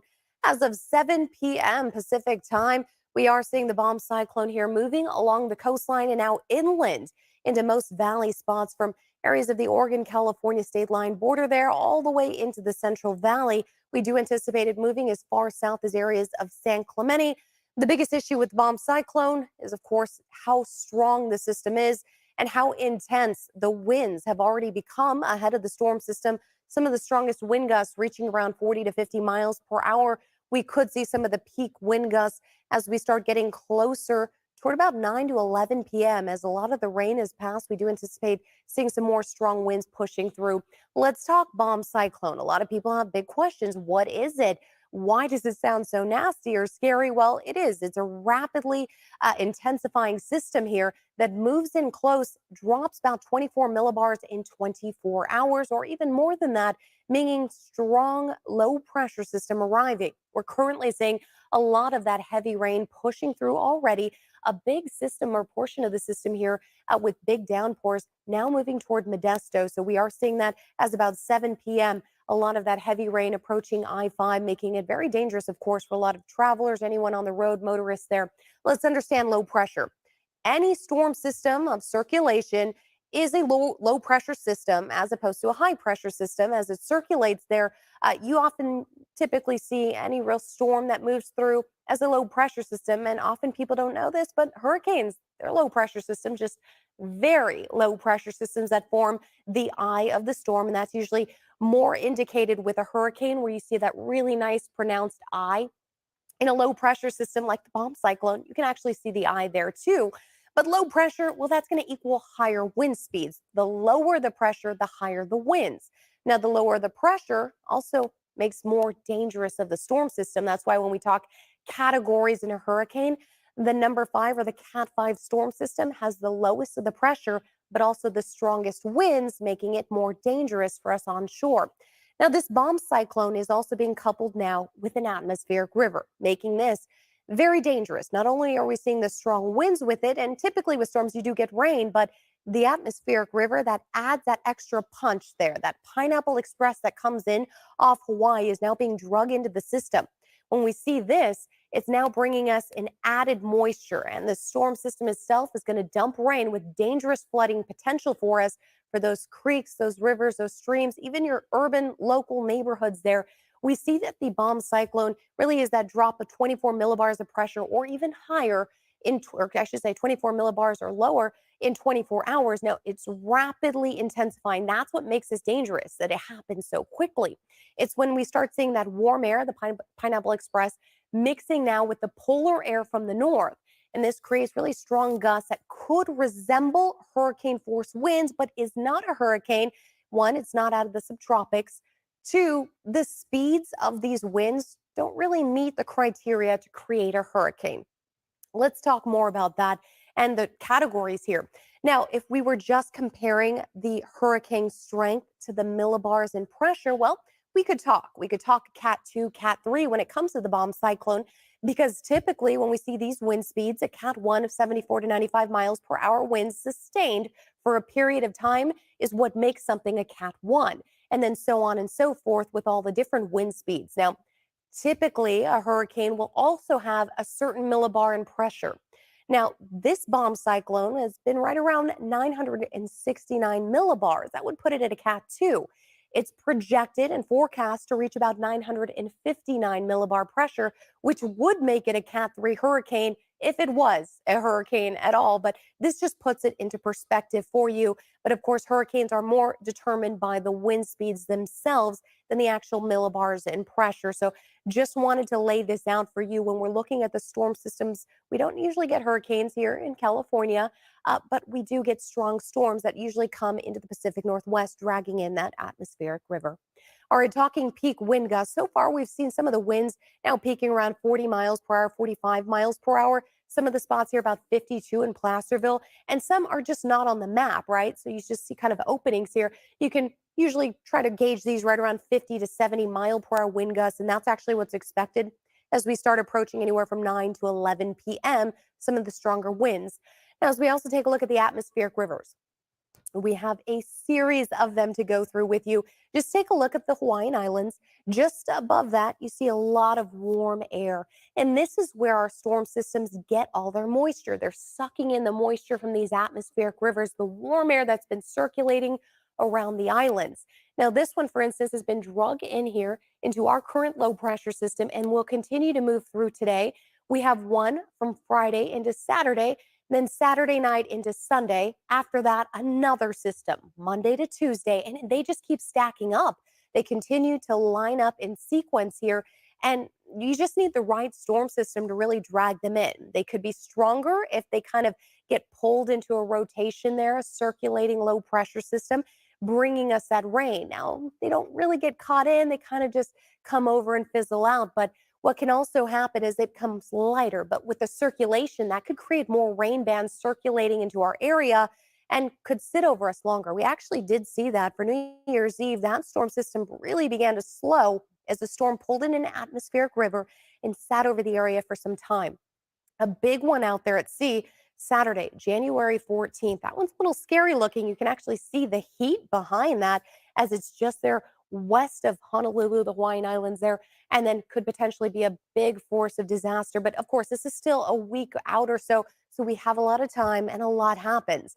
Whether that gets some help from a low pressure system or kind of starts to fizzle out, it's all atmosphere related, out of our control completely. We just track them and try to give our best forecast ensembles on what could happen in the direction they head. All right, let's see here what we're looking at in terms of watches, warnings, advisories in our area. They really run the gamut. We've been looking at flooding, high winds, winter weather. We're seeing it all. The excessive flooding here is possible with the flash flood watch until about 4 o'clock on Thursday. We're seeing that just closer toward the areas of the coastal range, but for most of the valley spots, we could see this just until 7 a.m. That's going to bring potential for mudslides, debris flows, and especially some areas over burn scars could see some excessive flooding as well as some landslides. Now, we're also going to be looking at the potential for those rising rivers, creeks, and streams. With all of this extra water, it has to go somewhere. It gets funneled into the drainage canals, and then we see rising rivers as well as those creeks and streams. Now, poor drainage is possible for the neighborhoods. I mean, there's only so much water that can go into one drainage area at a time. So it's going to start backing up a little bit. So hopefully we've gotten a lot of those leaves cleared out of the area. Now, we are looking and talking about damaging winds with a high wind warning in effect until Thursday afternoon. That's 4 p.m., really running all through California. This system is expected to head all the way through Southern California late Thursday night into Friday. And we are looking at some of the sustained winds, 25 to 40 miles per hour. We could see some of the stronger gusts as high as 70 miles per hour. We are looking at down trees already. We've seen the reports. Power lines are down. We're also looking at widespread power outages. They're already happening, and they could continue to happen through tomorrow and even through the weekend as we continue to get the series of storms moving through. This is creating also some difficult travel conditions out there. So please be aware of that and try to plan out the timing here on when you're driving. If you don't need to be driving, just wait the system out. All right, now let's talk heavy snow. Really, what we're looking at is 2 to 3 feet above 6,000 feet through the weekend. Now, through tonight, not too much snow really accumulates. This is a very warm system, but we are going to get a few inches, maybe 6 inches or so through the passes in the overnight into tomorrow. And then finally, a few feet of snow through the weekend. Now, we are looking at gusty winds still there, as well as whiteout conditions. Now, we're going to start getting some breaks. As of 3 a.m., you notice we get a break in the next band of that rain coming through. This here break causes some cooling to happen in the overnight hours, meaning there is a chance to see some potential for thunderstorms and strong winds picking up. We will see more rain pushing through for the 8 a.m. commute. You notice that from Chico all the way down to Stockton. And then we'll continue to see that rain band push through. You're already looking at some of the snow there. The snow level will drop just a little bit down to about right around 3,500, 4,000 feet early morning. And then we're going to start to see it rise once again. We get some clearing into Thursday night, just briefly before the next system set to arrive into your Friday scattered showers and then more solid rain by late Friday night. So all of our 10-day forecasts have a raindrop on them, yes, because whether or not it's early morning, scattered showers, or heavy downpours, at some point in time, someone is getting rain. Now, by Saturday, 2 p.m., you are seeing another system arriving, that next atmospheric river pulling in along the coastline, and it's expected to bring quite a bit of that rain. Now, just the storm from Wednesday to Thursday night is expected to bring as much as 1.5 to 2 inches of rain from the valley toward the foothills. Then you accumulate another about 1.5 inches or so, and by Sunday afternoon, we could see as much as 2.5 inches to about 4.5 inches or so near Redding. So this is a lot of rain in a very short amount of time. The soils will not have a lot of time to recoup, to drain out the water. So we are looking at a dangerous situation. When we talk trees, talk about power lines, those things can come down quickly. It might not even be raining. Just how much rain and how much inundation is in that soil could cause those trees to topple over. So please be careful out there driving, walking on sidewalks, that kind of thing. We are expected to get a lot of rain in the next 4 days. All right, talking into Monday, more rain again headed our way as we could see another additional 1/2 inch to 1.5 inches of rain from Monday to Tuesday. Let's talk snowfall totals here as we look at our GFS model. That could bring us just into Friday as much as 1 to 1.5 feet. And that's about 2 storm systems pushing through or so, maybe 1.5, I should say. But by Monday, that could bring the totals closer. You're looking there at about 50 inches possible at Truckee, 54 Twin Bridges. So this is a lot of snow in a short amount of time. In the next 4 days, we can see about 2 to 3 feet and even higher totals toward next week. Looking at the temperatures, though, a lot of the temperatures aren't changing too much, right around the upper 40s to mid to low 50s. It's a warmer system, so we don't expect to be too cold in this system. But we are looking at overnight lows very close to the daytime highs, which is pretty interesting because you are looking at a lot of cloud coverage sitting over us and really not a lot of time for cool air to move in, which is nice considering it's winter. We're not freezing. And if there is a power outage, hopefully you won't be too cold out there. Now, the 10-day forecast does show we do have some chances Thursday as well as into Friday to potentially see some thunderstorm chances. But after that, we are looking at scattered showers and rain through next week. I didn't have health insurance, not because I didn't want it. I worried it was too expensive, and I was having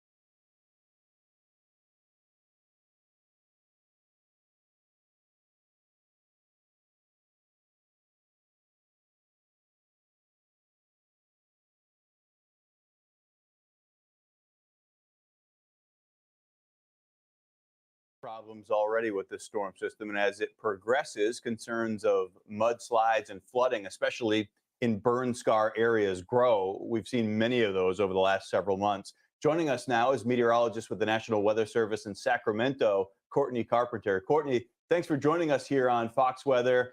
A lot of concerns with this powerful storm system. What's the biggest as we move through the next 24 to 36 hours? Here for interior Northern California, we're really concerned about those wind gusts. As you mentioned, winds are already picking up to dangerous levels. Soils are saturated. We're going to continue to see those issues with trees and power lines come, especially after dark when we're expecting our strongest winds, gusts anywhere from 50 to 70 miles an hour across the valley.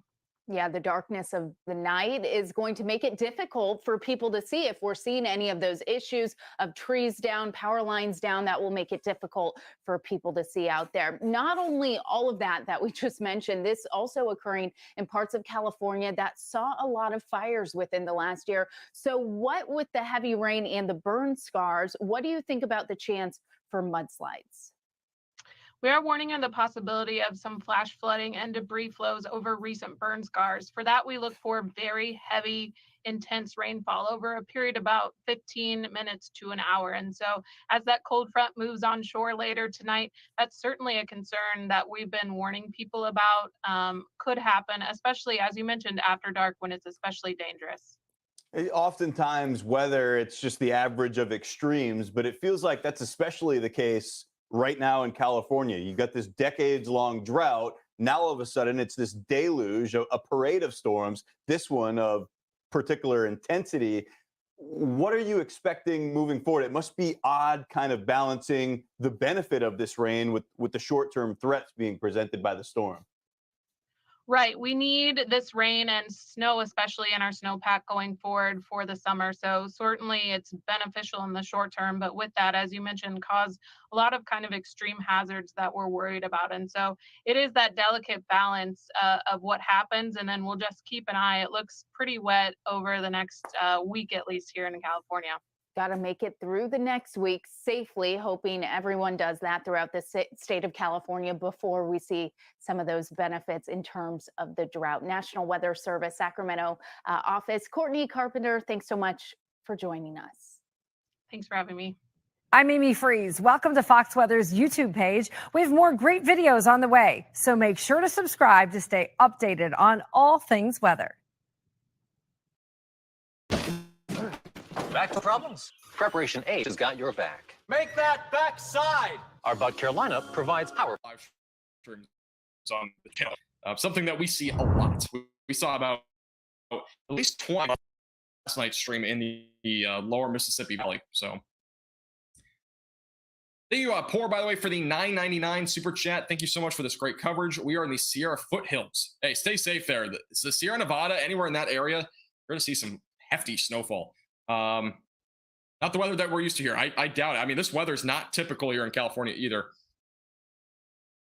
Hey, stay safe. I'm glad you're staying away from windows, by the way. That's a great idea. And anybody that's right now in California, if you're anywhere near San Francisco as well, big heads up, stay away from windows. It's a great recommendation with these winds that are ongoing. It's really recommended that you do stay at a lower floor and away from windows, especially with a severe thunderstorm warning like this. It's a big concern there. I mean, we're still talking the possibility for trees to be knocked over with how saturated the grounds are. There's definitely a possibility for some more trees to be knocked over. So stay away from windows. Again, the severe thunderstorm warning does continue for another 30 minutes. It might get canceled a bit earlier than that. San Francisco, heaviest of the rain is about to move into your location, as well as Mill Valley. Mill Valley seeing the heaviest of the rainfall right now. There very well might be upwards of an inch an hour in that little band there that's moving through Mill Valley. That will continue to move towards Richmond over the next several minutes. So some heavy rain right now moving inland here in California. San Francisco, Daly City, South San Francisco, and Monterey. Those areas are all seeing some heavy rain right now, or at least beginning to see heavy rain. And we are officially only 300 subscribers from 30,000. That's insane. You guys think we can hit 30,000 subscribers tonight? We only need 291 more people to subscribe. It is possible. It is possible. I think. Maybe. I don't know. I think we've gained 200 tonight, so I don't know if it is possible. But we'll see. Jaws is awesome. Jaws is not here. Jaws is, I think he's busy. Busy guy. Yeah, we're not in Richmond, Virginia, by the way. No, this is not, this is definitely not Richmond, Virginia. No, we're talking about Richmond, California. Anything that we're talking about tonight, for the most part, is California, if not maybe Oregon occasionally. So, yeah, but again, currently, the severe thunderstorm warning just expired, by the way, so good news there. Let's go back down to the live radar, and we'll turn this back off to here. Something I actually think we'd use tonight is that severe weather overlay. I have it obviously always ready just in case there is a warning, but obviously not something that I was expecting tonight. There is a marginal threat for severe weather again here in the San Francisco Bay Area, so there is a possibility for an isolated severe storm. Just saw one there near Novato and the Marin County area north of San Francisco. There's a very strong storm as well back near San Rafael and Mill Valley. This could be potentially producing winds upwards of 55 to 60 miles per hour as well. So just be mindful of that. This could even be close to a severe thunderstorm as well as that moves towards Richmond, and as well as Hercules. Those areas will be in the track of that here over the next several minutes. So heavy rainfall at the bare minimum. If not, there very well could be some high wind gusts as well as it continues to track out to the east-northeast.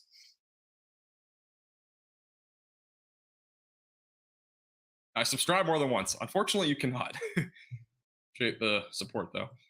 Wish it was possible. It is not. Double subscribing. It's like double dipping.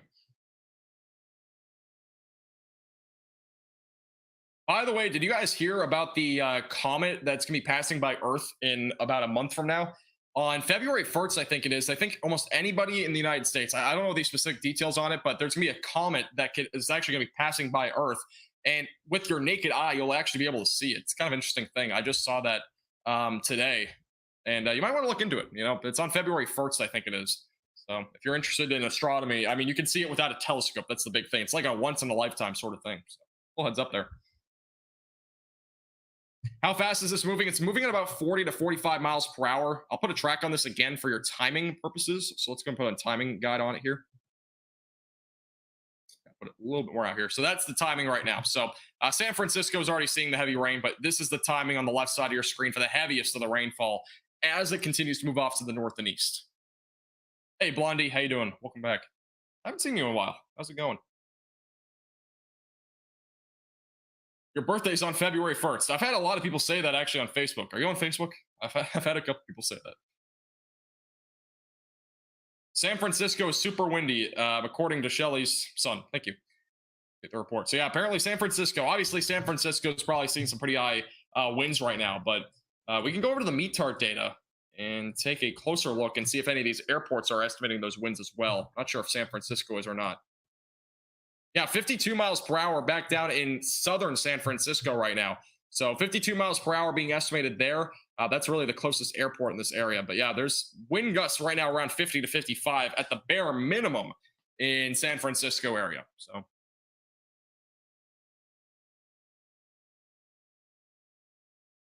how's it going, Evan? Welcome back. I do have Twitter. Yes, we do have Twitter. It's actually like right below my face cam. It says it there. The links are all in the description though. So if you ever want to check out my Twitter, we usually tweet a lot of stuff on Twitter. So if you guys ever want to follow that, it's linked in the description below. But other than that, make sure to hit the subscribe button down below if you're new here. Again, make sure to hit the like button as well. We are currently about 260 subscribers. I know it sounds like a lot, but we're kind of getting close to that, to 30,000 subscribers. So I don't know if we'll be able to hit that tonight, but you never know. If not already, make sure to hit the subscribe button. I'm glad you found too, Mechanical. We're waiting for the next radar scan here in the San Francisco area. Again, south of San Rafael is where the heaviest of the rainfall is currently located. We should have another radar scan here in just a second. Again, this is the timing guide for you. If you are out in front of the, this is the next band of rain, basically. So San Francisco is beginning to see this. But as it continues to track out to the northeast, Sacramento and Fairfield will be the next areas and track Concord as well pretty soon. So timing overall, Richmond 9:13, San Mateo 9:14, Oakland 9:17, so Oakland, California, Berkeley 9:18, Hayward 9:31, Concord 9:36, Fairfield 9:39. It'll eventually arrive to Sacramento just after 10 o'clock on 10:30. Heights as well, just about 10 minutes before 11 o'clock. So that's the current timing there. Also, we have a new report coming in about flash flooding. Let's hop over to that. New report here of some flash flooding. This is 8 minutes ago in Redwood City. So heads up here if you're in Redwood City in San Mateo County. San Mateo County, by the way, is the county that has about 20% of people without power right now. U.S. Highway 101 near Whipple Avenue on ramp has 2 flooded lanes. So if you're in this area, heads up there. There are flooded lanes now just south there of San Mateo. That is, again, in Redwood City currently. So heads up there, again, if you're in that area. There are flooded roadways. Next radar scan's coming in here, and by the way, in just a second, we're going to wait that here, I think, in just a moment. Looks like the radar is not working, but be coming up back here in just a second. This is for right now, this is the lower def radar, but the high def should be back here in just a moment. Again,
storm, allowing it to use its emergency powers to respond to evacuations and other storm events. Our very own Jocelyn Moran joins us live from San Jose, and we just heard from Mayor Matt Mahan. Jocelyn. Yeah, exactly, Ryan. And, part of all of this, he really talked about making sure that his priority is that those who are unhoused along the waterways are safe and are out of danger. So one of the ways they are doing that, they are adding 150 beds to the Seven Trees Community Center. That is where we are at now. We have seen how high those water levels can get. Now, this is in addition to some other warming locations. So with that proclamation of the local state of emergency came those mandatory evacuations along the waterways. So one of the spots they are putting a lot of their efforts into is along the Guadalupe Coyote Creek, where they know of encampments there. So their goal right now is messaging, ensuring those who are living along the creek in their tents are aware of the dangers and know of places they can go to. So these efforts started last night, and the city says they're ongoing today.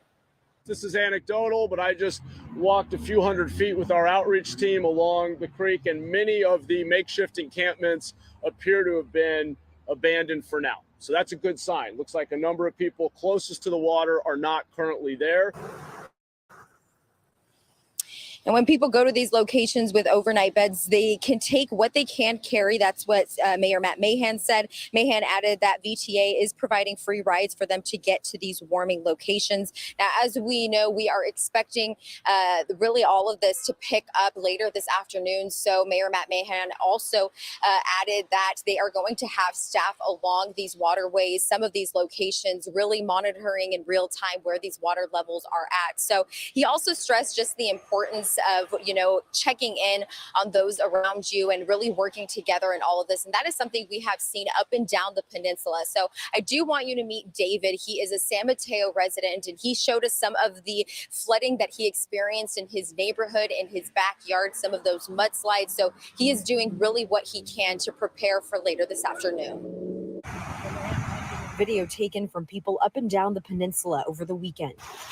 Neighborhoods flooded in Redwood City, an apartment complex where water quickly filled the garage. And scenes like this is the freeway. As people drove on 101.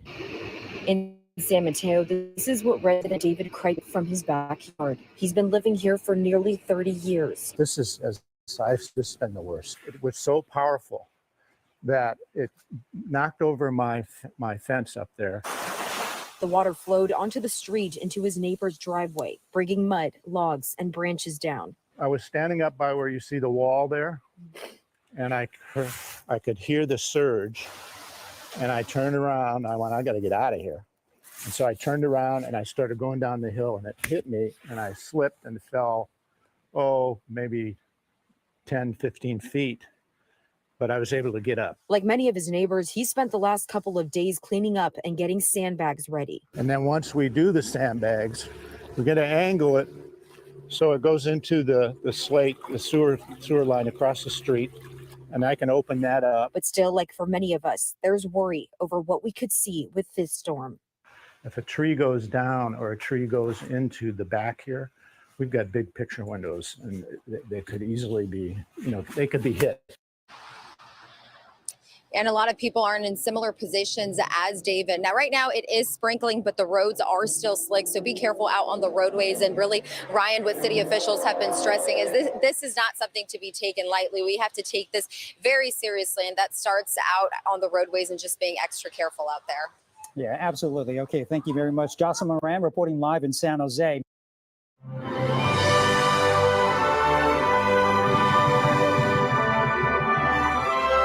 The performance was enchanting, completely captivating on so many different levels. From the beginning to the end, just hypnotizing. I feel better about the world. I feel uplifted. It touches you. It really does. Every American needs to see it. Thank you very much to the director and whoever created it. Is just amazing. I don't even know what astounding. I don't know another word to describe it. In due parole, divino.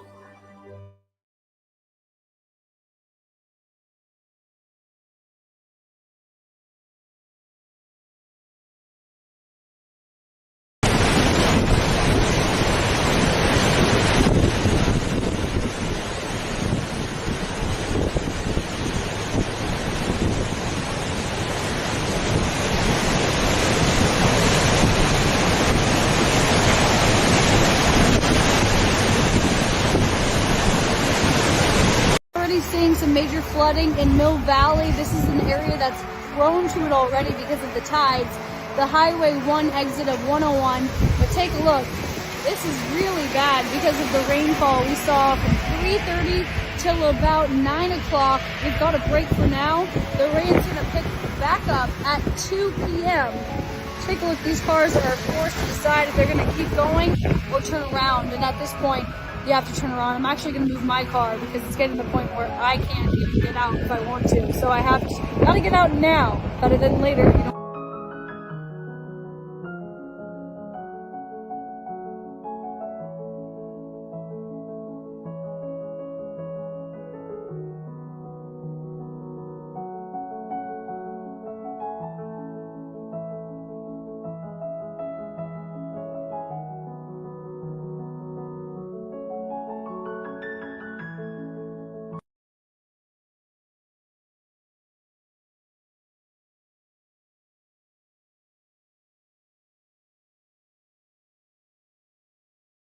Up. So are the flooding concerns along the Russian River, and it could be days before we see the full impact. Wilson Walker from Santa Rosa, where there is also some concern right now about what could come down from those burn scars. First of all, Wilson, how are you? Are you safe? And tell us about the people around you.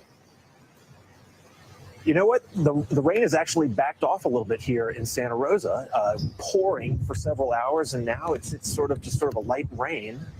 So we're catching a little break here for a little while. We're told it is pretty quiet in this area. There are, of course, warnings up and down the Russian River area. And if you went out there today, everybody was either looking at the river or talking about it and doing a little their own sort of guesstimating as to how this is going to unfold over the next couple of days. Remember, these predictions don't always work out exactly the way they are supposed to. 19 The 2019 flood very much on people's minds there. So if it got close to the water today, a lot of people taking precautions. Getting it out of the way, we don't want it going down the river, and it's worth a lot of money, and it's just like the motorcycle. You know, if you like it, get it saved. All along the Russian River, this was a day to get ready and lend a hand to others. All right, it's all good, especially if they're your neighbors. Jerry Knight knows what a flood can do here. We've had the water up to your knees here before. So what does he think is going to happen in the coming days? I mean, we even got bubbles up on the pool table. That elephant used to belong to Mick Jagger. He had 2 of them made. What he's saying is that he's not taking any chances and he's not alone. This morning we got out here and lifted the trailer up about a good 18 inches to where it supposedly should be over where the rain should stop. So hopefully. Ryan, helping out at a nearby restaurant, says hopefully, because just where and when the river will crest isn't something people are taking for granted. Well, I don't see much right now, but I'm hearing 34 feet, I think. You know, nobody does, but stay pretty high. I imagine high enough, higher than you want it, that's for sure. So river communities will be watching and waiting for days with fingers crossed. More than fingers crossed. We got cross hatches on top of all the plastic holding our stuff on there too. And we're trying to work together. All right, now we can show you exactly sort of what the forecast is for the Russian River there in Guerneville. It looks like sort of a double wave coming as they get the first charge here and then some more runoff and of course more rain this weekend. As you can see, there's one little surge that will come late Thursday. Now that seems a little bit sooner than the original forecast, which was maybe Friday morning. I know the start of this day. So it's looking like there's a little crest Thursday around 31 feet. And then you look over towards Sunday over there and you have what looks like another one. So, you know, that last I checked was maybe up around 38 feet, 39 feet. So the river's going to rise a little bit, you know, and as you heard, people not really taking for granted what is going to happen there. You know, these things can unfold in slightly surprising fashion. Ask the people over along the Cosumnes River who really got hit over the weekend with some water they weren't quite expecting. So a lot of people are going to be watching the Russian River over the next couple hours and days as we keep telling everybody more. All right, and it looks like we lost Wilson there, but yeah, everybody along the Russian River knows what can happen because we've seen the flooding there several times over the past decade or so. So Wilson's going to keep an eye on things there in the North Bay. Thanks. Discover the Ozempic Zone.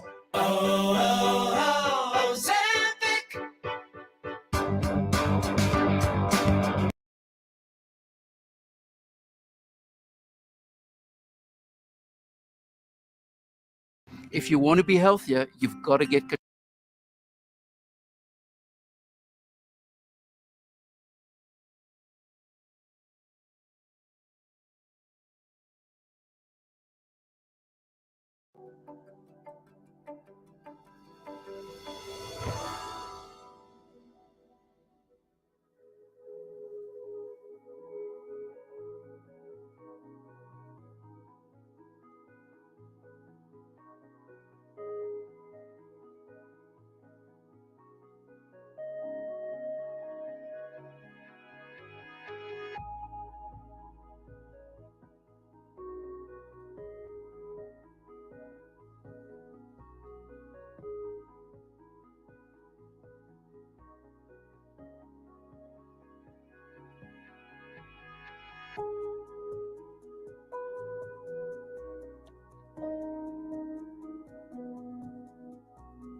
want to make sure that was right.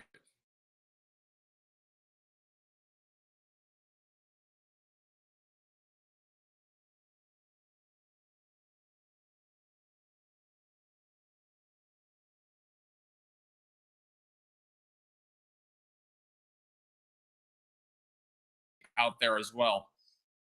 And this tree is literally on a car.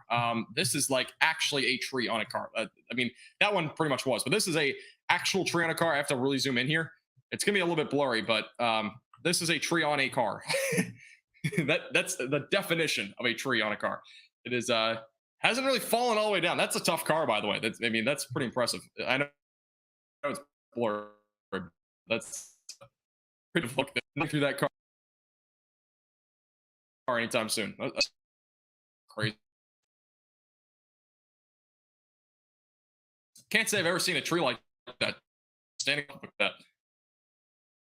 Have you slept dehydrated? I mean, I slept last night. So I guess that counts. Hey, thank you, Haley, for the $4.99 super chat. I appreciate your support. Really goes a long way. Heavy rain and wind here, but we still have power in Pacifica. That's here. Yeah, there's a lot of areas that still have power. I mean, when it's all said and done, right now, there's only 2% of the state without power. There's still 98% of you power if you're in California. So there's some good, like, so that, or even 10 to 15%, 5 to 10%, it gets much worse. So luckily, it's not too high right now. But the power outages are right now at 180,000. And the amount of people that are being tracked by poweroutage.us is about 13 million.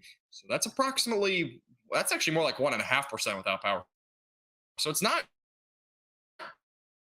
too bad yet. 10%, San Francisco obviously being impacted there, and counties around it are also, but anywhere on the West Coast is having the biggest issues right now with power outages, which is San Francisco at 8% right now without power.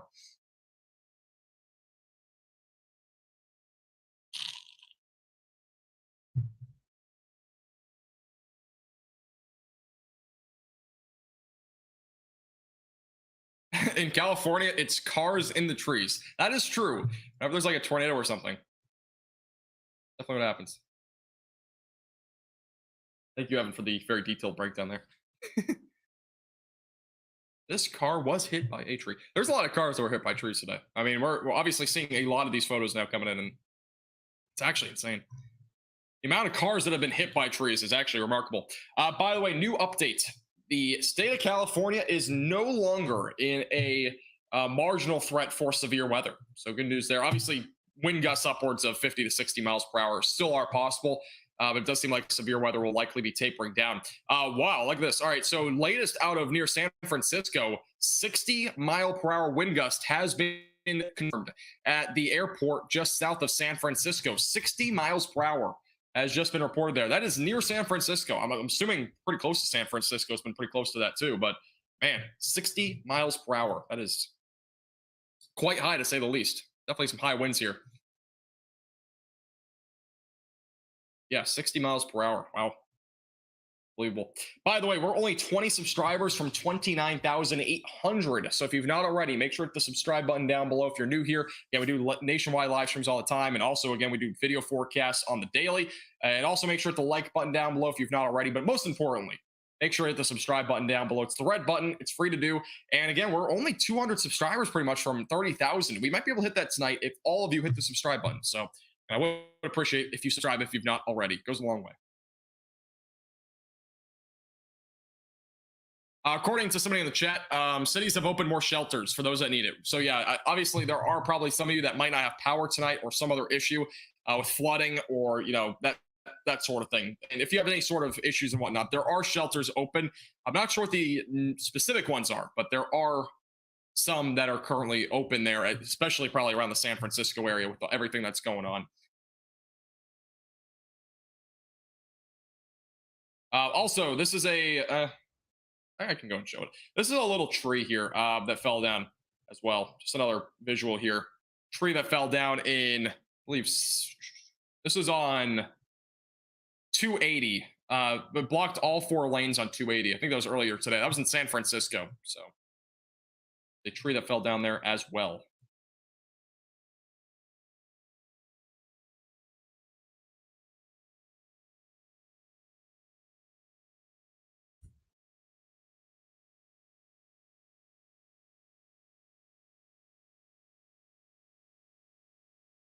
here in Idaho. I've actually never been to Idaho before. Got potatoes, I'm pretty sure. Isn't Ohio, or not Ohio, Idaho known for potatoes? Is that what they're like kind of known for? I've never been there, but maybe someday. Can't see Sacramento. Here you go. Sacramento's back up here. You're in between a little dry slot, basically. Next band of rain is right here. You will see heavy rain probably right around 10 to 10:30. So if you're in the Sacramento area, you're going to begin to see heavier rainfall here within the next, I'd say probably about 45 minutes to an hour. Probably about a good hour, though, until that heavy rain band gets there. San Francisco is just, again, getting out of the heaviest of the rain. Heaviest of the rain is now over Berkeley and Hercules as well. And next radar update's coming in. Another update here in just a moment for you. Hey, thank you, Mad Dog, for the $10 super chat. I appreciate that a lot. Thank you for the generosity. No problem at all. Appreciate everybody with the super chats, by the way, and all the new members as well. I really do. Let's go a long way. Appreciate it. All right, latest radar scan just came. Again, strong storm off the coast of California. This could very well maybe be severe if it gets closer. It would probably impact Boulder Creek and Saratoga in the short term, but that's a good still 30 minutes probably from now. Further north you go, again, this is the outer band that we're still watching moving into the Bay Area. Redwood City, as well as areas near San Mateo, are beginning to see some moderate rainfall. A bit further north, San Bruno seeing still some moderate rain. Again, we just had a 60-mile-per-hour wind gust near San Francisco not too long ago. So there's definitely some high winds out there right now.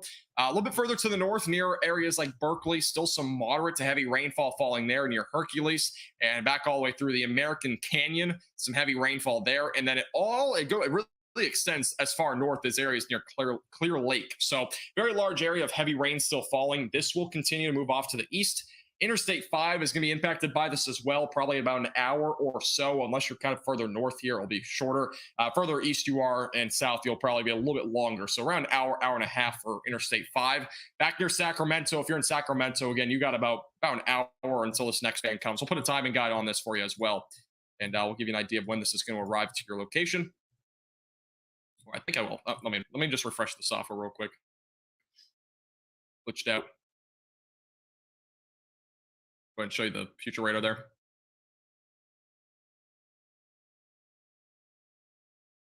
Let's go back to San Francisco. Let's put the timeline back on this. And let's put this on here. There we go. All right, let's put the timeline on this area of showers. And again, a couple of rumbles of thunder as well. If you hear a little bit of a couple of rumbles, that is thunder, by the way. It's not, an earthquake or something. I mean, it could be an earthquake actually, but it would be more of just the thunder out there. So this is the timeline again for those that are out in front of the rain. So timing guide here. So again, Sacramento is currently estimated to be right around 10:26. So not too far from now. Redwood City though 9:36, as well as Hayward 9:41, Concord 9:43, Fairfield 9:43, Mountain View 9:46, Fremont 9:49.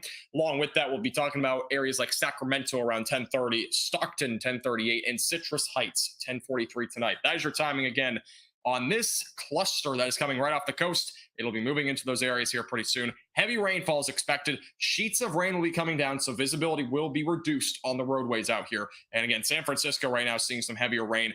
That is starting to move out here over the next pretty much 15 to 20 minutes. So you should be starting to clear out a bit more. But again, more recently, near San Francisco, there was a 60-mile-per-hour wind gust reported there not too long ago. So that's the latest there out of San Francisco.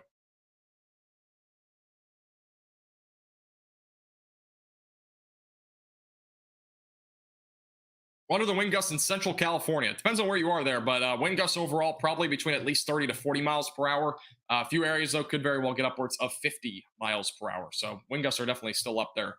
And wind gusts even over here like Sacramento. All these numbers on your screen are indicating the most recent measured wind gust from a METAR station, which is an airport or something along those lines, typically airports.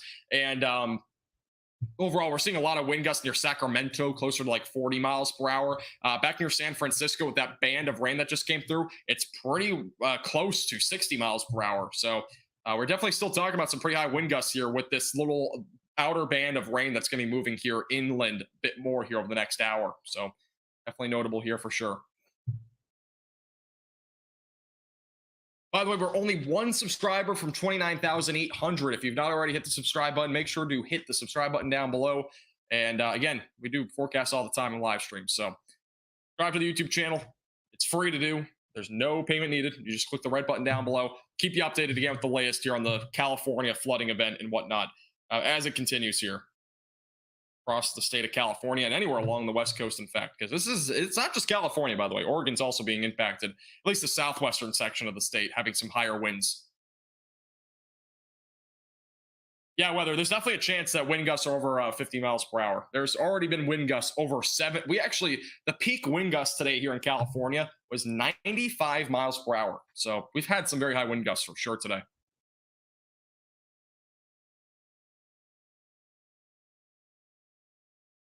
Yuba City. How much further north is that? Oh, it's right here. Yuba City, about 10:25-ish. It's going to be pretty much the same time as Sacramento. It's the timing for Yuba City. I'm in Southern California. Southern California won't be impacted as badly as what's going on up here in the Bay Area. Bay Area has already seen flooded roads and stuff like that, but things are going to improve a little bit tomorrow, at least. Friday, another band of rain is expected to continue to see these atmospheric rivers just continue here in California over the next several days. So there's a lot of rain still to come, which there's already been a lot, but there's definitely going to be a lot more to come.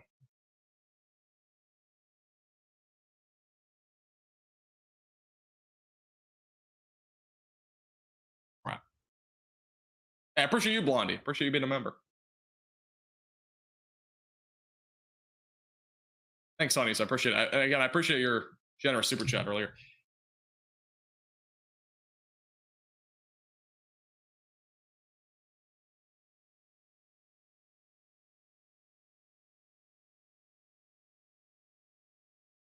Those that are wondering, I have this, Circle Cup. If you guys have ever heard of it, and I have no flavors left, and that's the only thing I have for water. So we're kind of struggling without water here for a little bit.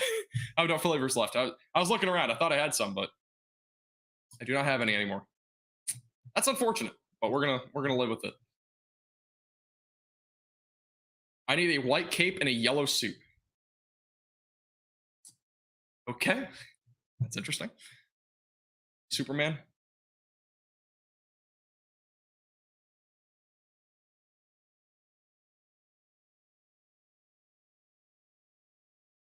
Yeah, Circle is really good. I just wish I had flavors. I don't have any anymore, which is kind of unfortunate.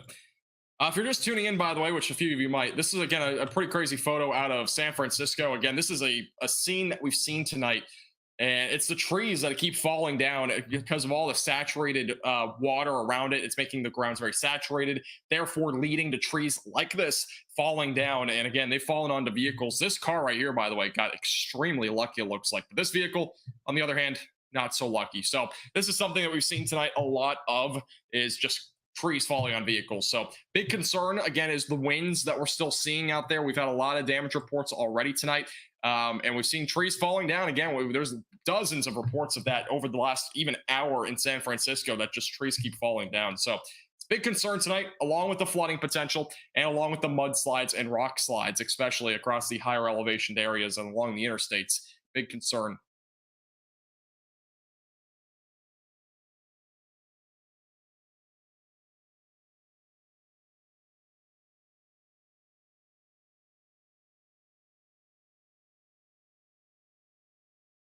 By the way, if you have any questions, feel free to leave those in the chat. I'll be answering a few of them here while we have a couple of breaks in the radar. Let's go and turn off the timing again. This is the current live radar, again, across the Bay Area. And again, we're seeing moderate to heavy rainfall from about San Mateo back through about Fairfield, and just north of Fairfield and near Hercules, and as well as Richmond. Those areas seeing some heavy rainfall right now.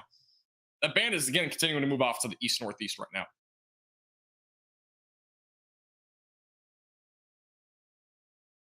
I really don't think I have any. Unfortunate situation. Oh, actually, wait 1 second. I'll be right back. I'm right here.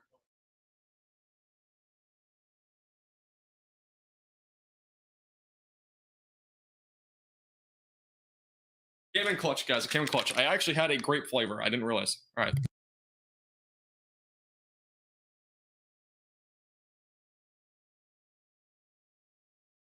This means now that we can hydrate. I haven't had water in a while, so I am standing right now. I'm not sitting. I've been standing for the last, I think, about 2 hours now. Let's get some claps in the chat. I got water. I can finally drink water because I found my circle flavor. Claps in the chat for that. All right. Jackson asked, is it normal for a cyclone to happen during this time of the year? I wouldn't say it's normal. It's definitely pretty uncommon, but this sort of thing does happen occasionally. I mean, we see atmospheric rivers and pineapple expresses is what it's called. A pineapple express is essentially a strong atmospheric river. That is what we're seeing right now here in California. It's a bomb cyclone just off to the west. And if we go into the little zoom out here, let's go put on the infrared imagery again. And this is a look at the bomb cyclone that we have. If it wants to turn on, maybe. Maybe not. Oh, did I not have the right thing on? Oh, here we go. All right, so here's the infrared imagery right now. Let's go to this. And this is the bomb cyclone that we're looking at, right? And this is a view. So this is the bomb cyclone. Essentially what a bomb cyclone is just it's a trough that essentially intensifies with basically the millibars going down quite rapidly. So in this sort of situation, I'm not sure what the exact measurement of millibars is here, or pressure, but I'm pretty sure it's dropped around 25-ish millibars, which is enough to be classified as a bomb cyclone. Now it's kind of loading through here. I'm trying to get to load through. I don't think it will. Let's just go back to this. But yeah, this is a look at the bomb cyclone. This is actually a better view of it, I think. This is a more high-def look here, closer to California. And it gives you a much better idea here of what we're looking at in terms of the bomb cyclone here across California. And actually, I think this entire thing just glitched out. Oh, there we go. All right. Oop. There we go. All right. So yeah, this is, again, the bomb cyclone. Pretty incredible thing to look at as well in the infrared imagery. Very nice little spiral there. It looks like a hurricane. A lot of people keep asking, is this a named storm? No, this is not a hurricane. It's not a tropical storm by any means. It's neither of those. This is essentially just a massive, strong trough. That's basically what it is. And I mean, again, we don't have warm enough ocean waters for this to even be classified as a hurricane or tropical storm. And the center of this, by the way, is massive. The center is obviously right about here, but with the circulation going around it counterclockwise. But again, we just don't have that defined circulation either for it to even be a hurricane. It's very stretched out. And the rain is hundreds of miles to the east of it and north of it as well, like the heaviest bands. So, but it is called a bomb cyclone. It's not this is not like it's not like I don't know how to explain it, but it's basically not a word. Like it's an actual term. It's not like a fake name or something that somebody made up. It's actually called a bomb cyclone. So that is what we're seeing in California, or just off the coast of California right now.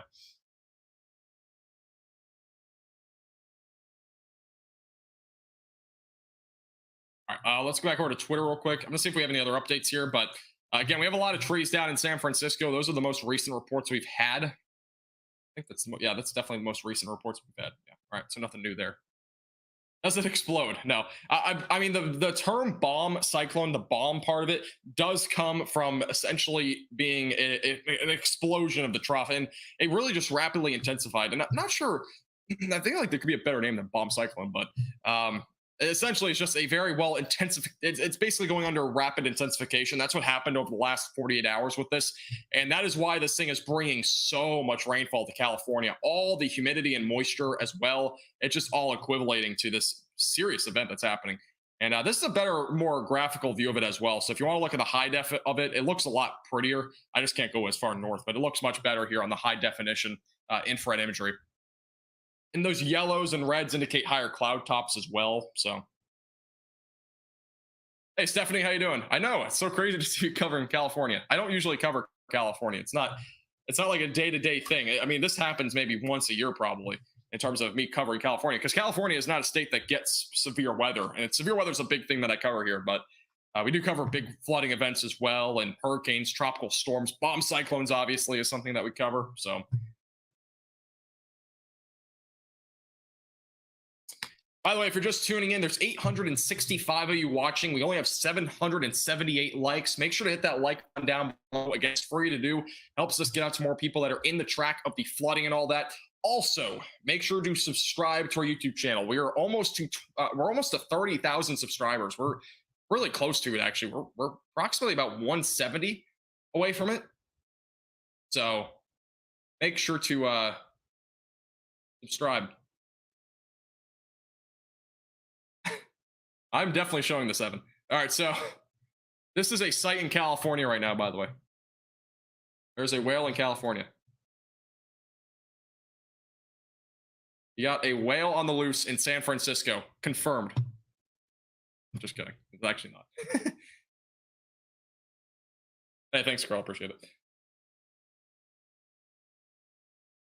Scott, it's just like the big the other bomb cyclone that we saw over the Midwest. There was no there's no cold water. I mean, it's like cold up there.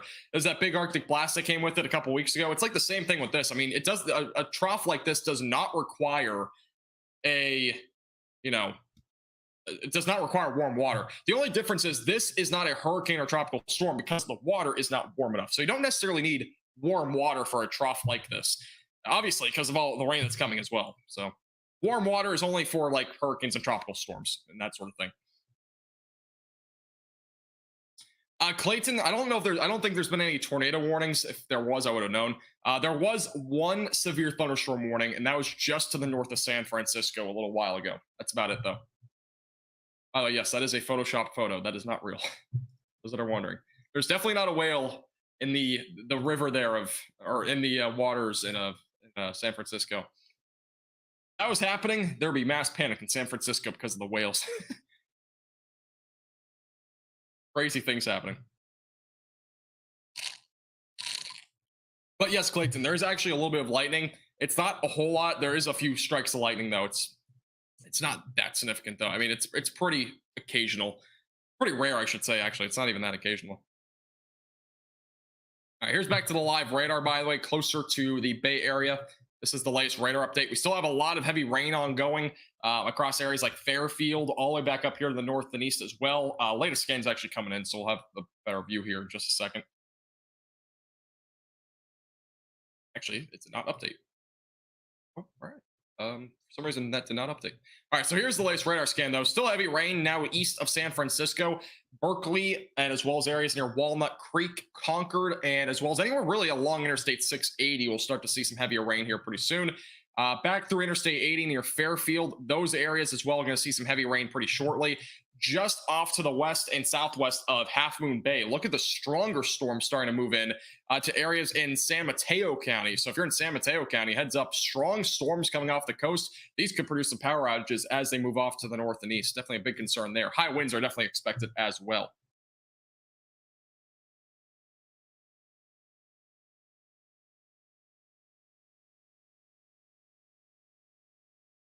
All right, we're going down to sitting mode. Standing for 2 hours. This is a standing desk, by the way, for those that are new here. Sacramento will see some of this pretty soon. Not now, though. Sacramento is about 30 minutes, I think about 45 minutes away from this, by the way. So if you are in Sacramento, you got a good 45-ish minutes until this arrives. Right around 10:30. Have a great night, Beast. Appreciate you tuning in. Have a great rest of your night.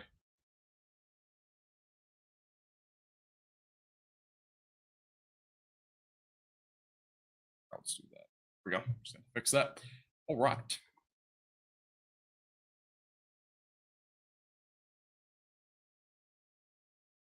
Yes, this is not.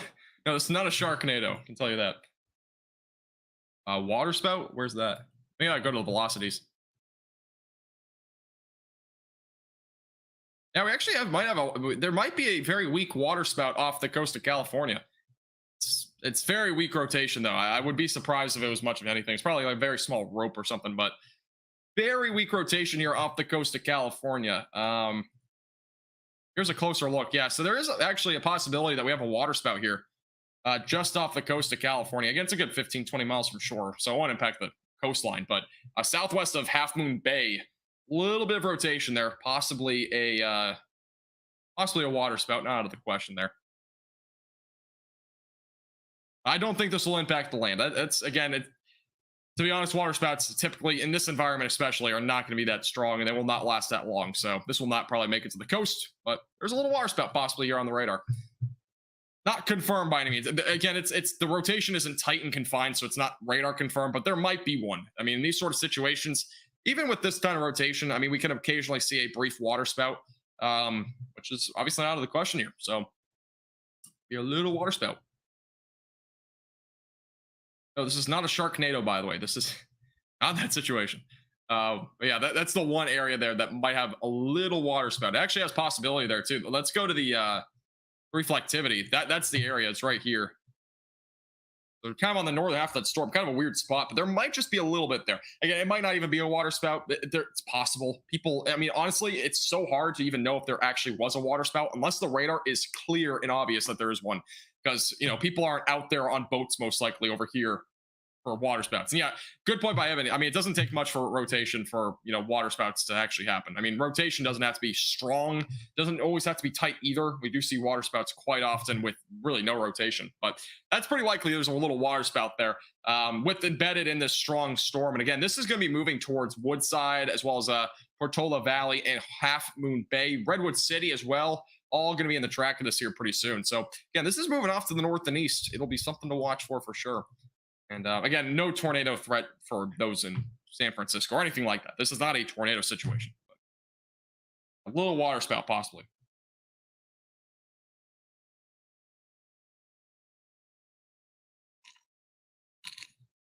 Yeah, water spout is essentially a water tornado, but they don't usually cause much damage. By the way, we're only now 154 subscribers from 30,000. If you've not already, make sure to hit the subscribe button down below. We are getting so close, man. If everybody just hit the subscribe button, we might get there. Make sure to hit the subscribe button down below. I would love to hit that goal tonight. That'd be insane if we got to 30,000 subscribers. We are getting very, very close. And if you guys have enjoyed the stream so far, there's no reason not to hit it. So just hit the subscribe button. I would appreciate it. Again, we're so close. It's actually kind of crazy to think about it, but I was at 20,000 subscribers, I think, like a month ago. So wild. Looks like it's breaking down already. Let's go back. We'll go back to the velocities once it updates. This is the latest radar scan here of the little possible water spout here off the coast. Again, it's not overly strong, but I mean, you can get a water spout with pretty weak rotation to begin with. We're kind of waiting to see though the next radar scan. It'll be interesting to see what we get on the next scan. Yeah, that's where it's located right now. Possibly even a little bit of damaging winds as well. This could cause damaging winds once it actually approaches land. Again, back through the Bay Area, still some moderate to heavy rainfall right now. Through Richmond and San Francisco, Hayward, San Mateo, Woodside, all seeing some at least moderate rainfall currently. So, like something to be monitoring there as well.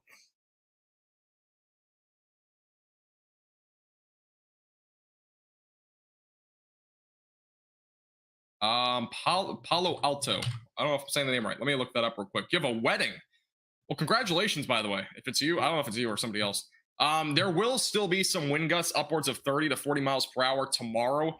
It should die down during the later chunk of the afternoon, but there will still be some rain out there. It's going to be more scattered in nature. So the wedding, there might be some rain still, but the wind is still going to be there upwards of at least 25 to 35 miles per hour tomorrow.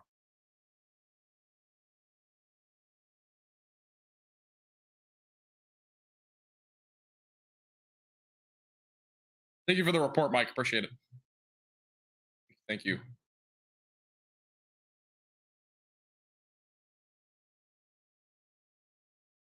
All right. There are shelters open, by the way, for those that are in this area. There are shelters open. So I mean, you know, you can just Google it. There's a lot of shelters open, though. I don't have any off the top of my head, but or off the top of my, I don't have a list in front of me, but there are shelters open for those that are needing one tonight. There's plenty in San Francisco. I know that. Or plenty are open. Again, next radar scan comes in here in a moment. We are watching a possible water spout here on the radar. This is what this is. For those that might not be familiar with what I'm even looking at, this is not Christmas. I mean, it's Christmas colors, but this isn't Christmas. This is essentially the velocity. So red means winds going away from the radar. Green means going towards the radar. And then here in the middle is where we might have a possible water spout. Typically when we have it more tight and confined. Actually, here's the latest radar scan. And the velocities are very weak here. I'm not seeing anything tight and confined where there's for sure a water spout, but there might just be a little, you know, rope water spout or something like that just off the coast of Half Moon Bay. But more concerningly for those inland here near Half Moon Bay, there's actually a little pocket here of maybe 50 mile per hour wind gusts. Peak estimated is 45 miles per hour, but a little area of wind right now about to arrive to Half Moon Bay. So if you're in Half Moon Bay, just a heads up, there's a pretty likelihood chance here that you're going to probably see some power outages in some areas with those high of winds. Winds are definitely picking up though here near the Half Moon Bay area. Reflectivity, pretty strong storm also. I would not be surprised if we got a severe thunderstorm warning on this, if it does end up intensifying just a little bit. So we'll have to be watching that closely. Again, Half Moon Bay on the south part of the Bay Area. It's down south of San Francisco. So that's kind of the region that we're at right now.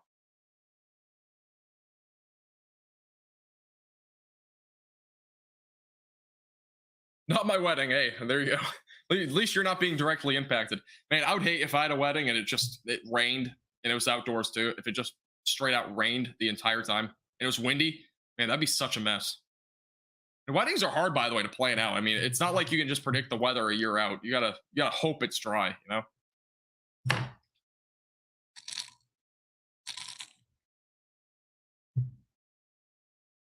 Thank you, by the way, for everybody that has subscribed. I really do appreciate it. We are right now 29 subscribers from 29,900. So again, if you've not already, make sure to subscribe. Hey, Erwin, how you doing? Live in Stanford. Stanford's actually an area that might see some decent rain out of this. Going a little bit further down to the south, by the way, we still have some rain ongoing across the west coast. Route 1, again, is seeing a bunch of rain. Again, a bit further to the north here along the Bay City area, we're still seeing some moderate to heavy rain. It's primarily now shifted to the east of San Francisco, Oakland back through Fairfield, and anywhere up as far north as Esperado and Winters. Those areas beginning to see heavier rainfall. Again, we could see some areas seeing rainfall rates upwards of half an inch an hour, which will accumulate pretty quickly. And then we have this is something I'm going to be watching closely here over the next several minutes. A possibility for a strong, maybe even severe storm could actually erode here, going off to the northeast towards San Mateo and Redwood City. So something to watch out for here as this moves off to the north and east. San Mateo, Redwood City, Half Moon Bay is right now being impacted by this, by the way. There might have even been a water spout with this as well. So quite interesting over here in the San Mateo area.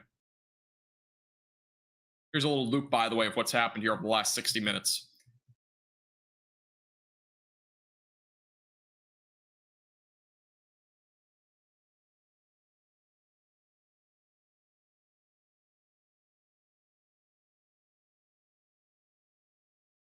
The trees, they're coming down in Macbeth. Yeah, there's a lot of trees coming down. I mean, we've had a lot of photos of it. I can show you guys a photo. For those that might just be tuning in, this is a photo of a tree down. You can find it. Oh, it's right here. So this is a photo of a tree down on a vehicle. And again, this is a common sight that we've seen tonight. So over in San Francisco, very common sight. We've seen a lot of trees down tonight. This is a great example of it. So again, if you're in San Francisco, this is another example of a tree being down. Anywhere in California, to be specific, there's trees down across a large chunk of California tonight. So, and make sure that you are staying away from windows, because trees even could fall in homes. I mean, buildings like this are not as directly impacted, but yeah, definitely going to be a possibility tonight for some areas to see a possibility for a tree falling down or two. There's been a lot of trees, though, that have been reported down. Here's the live radar, by the way, back over near Half Moon Bay. We're watching a strong storm right now moving inland into Half Moon Bay right now. Thank you, Honeys, by the way, for the $4.99 super chat. I apologize I missed this. I don't know if you're still here, but I appreciate the $4.99. Have a great night, by the way. Appreciate you tuning in. Appreciate your support as well. Donations go a long way. Appreciate it. Especially getting a new chair. This one keeps falling.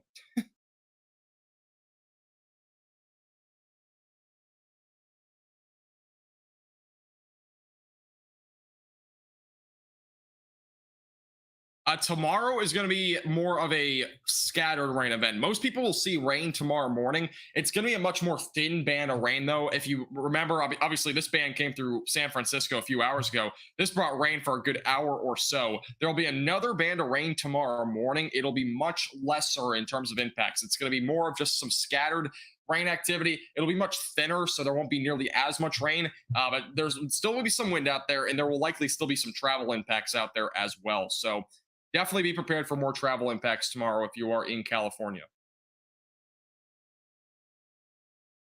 Here's the latest radar scan, by the way. Strong storm approaching Half Moon Bay.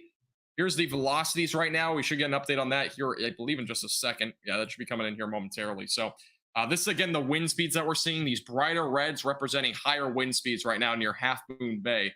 So, yeah, we are definitely seeing some thunderstorm wind gusts upwards of 40 to 50 miles per hour here.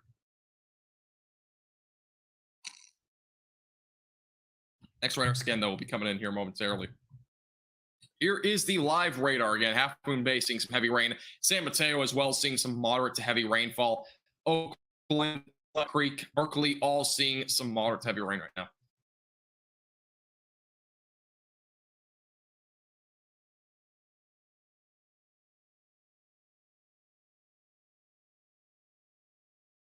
No problem everywhere.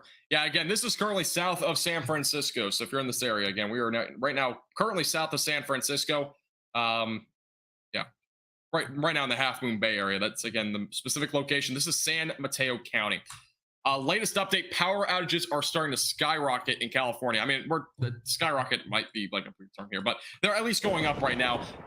California right now up to 188,000 power outages out of 13 million people, which, again, it's not that high of a percentage. It's like 1.5%. But when we talk about specifics here, San Francisco actually going down a little bit. It's only at 6.5%-ish without power in San Francisco. But in San Mateo County, they're going right back up. It's back up to 40,000 people, which is approximately right around 15%, almost 20% without power there.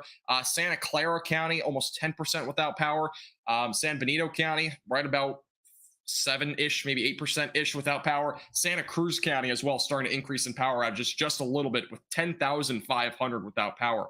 Again, this is all according to poweroutage.us. A little bit further to the north, Sonoma County. I might be not pronouncing the name right, but that's about 12 to 13% without power. Around 22,000 residents without power right now, as well as Marin County. That is currently just under 10% without power. And back up near Humboldt County, that county just in northwestern California is a hair under 10% without power. And Del Norte County still at around the same range of about 5 to 10% without power there. Kern County as well is starting to see some power outages down in southern parts of California. So we are definitely beginning to notice more power outages in the state of California for sure.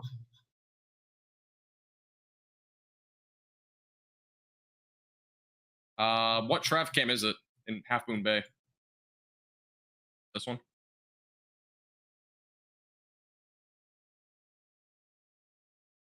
Are you talking about the one at Half Moon Bay? It's really like blurry, I think. Yeah, it's really blurry, unfortunately. That one was like that earlier. I actually looked at that traffic cam earlier. Really blurry.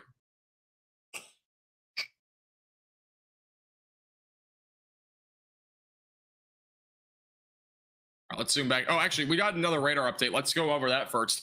So this is the latest radar update. Heavy rain moving back into parts of just south of South San Francisco near San Mateo. Really potentially a strong storm here near Half Moon Bay. This is the latest radar scan here. And again, there actually is some rotation here. Might be something to kind of watch out for a little bit. A little bit of broad rotation. I wouldn't expect a tornado warning per se, but there is a little bit of rotation there near Half Moon Bay. And this is definitely something to watch for here as it moves off to the north and east. But overall, this is the strongest of the storms that we've seen so far today. It's going into San Mateo County right now. This is the live radar feed. Again, there is definitely a possibility, though, a little bit of broad rotation there. So maybe something to watch out for. But right now, yeah, it's pretty weak rotation. So if there were to even be a tornado, it would be on the weaker end. But I don't really expect one right now. One north of it? I think that one north of it is... I thought that one was out. I thought it said outage or something. This temporarily unavailable, fortunately.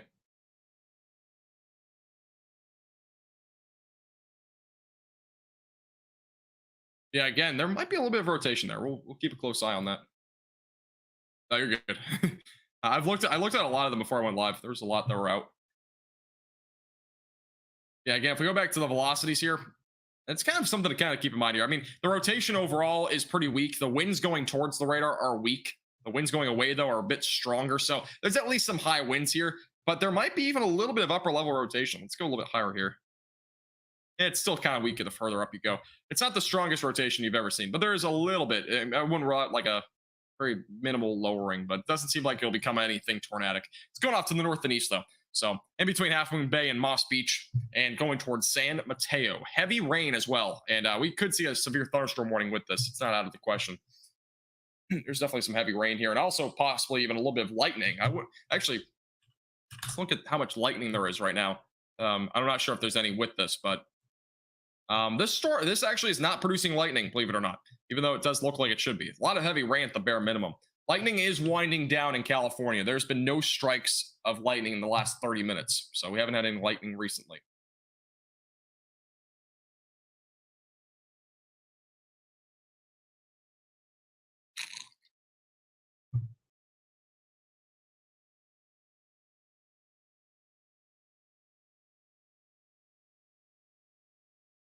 Maybe we'll show that, Evan, or no? Guessing not.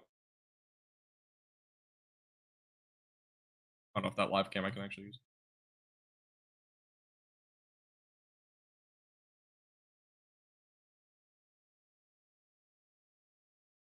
San Benito County evacuation warnings. San Felipe Road on CA 156 to County Line, Lovers Lane, Lake Road, and Fry Lane in Dunville Estates vicinity. Those areas are currently under an evacuation warning. Heads up there.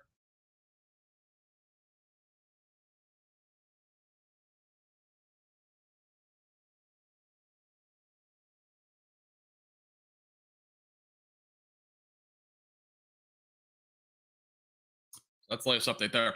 Yeah, we are currently looking just south of the Bay Area. This is the live Doppler radar across the entire Bay Area. So, yeah, heaviest of the rain is right now, really the heaviest of all of the rain is just west and southwest of San Mateo. We also have some heavier bands of rain ongoing through Fairfield, Concord. This will arrive to Sacramento around 10:30, as well as Yuba City. If you're in any of those two locations, heavy rain is going to be coming there in about 30 minutes or so.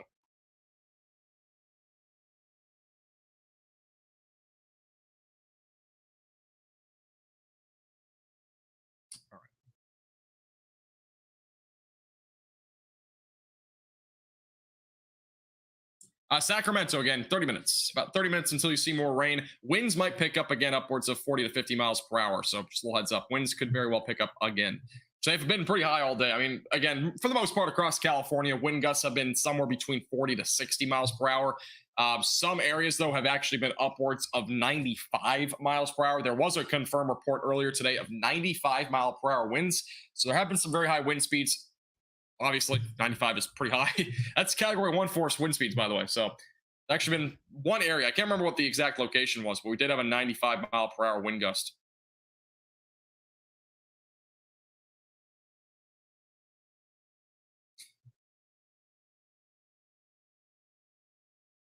Also, just a heads up, by the way, we're only 6 subscribers from 29,900. So if you have not already, hit the subscribe button down below. We are only about 100 subscribers from 30,000. So I think I'm going to continue this live stream until I get there. I mean, we might get to 30,000 tonight. I believe that we might. So if you have not already, subscribe to the YouTube channel. I would really appreciate it. Again, we are on the road to 30,000 subscribers. That is a big number. I've never really would have imagined hitting. So we're pretty close to it. Next radar scan, by the way, is about to come in. We're going to go right back to the freeze mark here, and we're going to stop here because I'm very curious to see what happens with the storm near Moss Beach and Half Moon Bay. This rotation is very interesting here. Oh, subscribe button is stuck. What in the world happened here? All right, I turned that off. That's actually strange. I've never seen that happen before.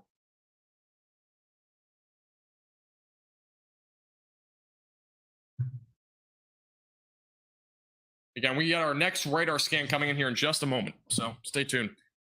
This is an area, again, that had a little bit of very broad rotation. I don't expect a tornado with this, but it is definitely interesting to see that we actually have a little bit of rotation here near California, which is not typical. Again, there may have actually been a water spout off the coast. It's unconfirmed, and it won't ever probably be confirmed because there's no boats out there, but there was a little bit of rotation off the coast there. There may have been a brief water spout, but with the current environment, it's very, very difficult to have any sort of tornadic threat. But this is a pretty impressive looking cell here. There's definitely some heavy rain. These pinks here are representing your heavy rain bands. Already moved into Half Moon Bay, by the way. Half Moon Bay and El Granada, those areas both have seen at least heavy rain right now because the radar scan is a little bit behind. So, but that is coming in right now. So we'll take a look at that.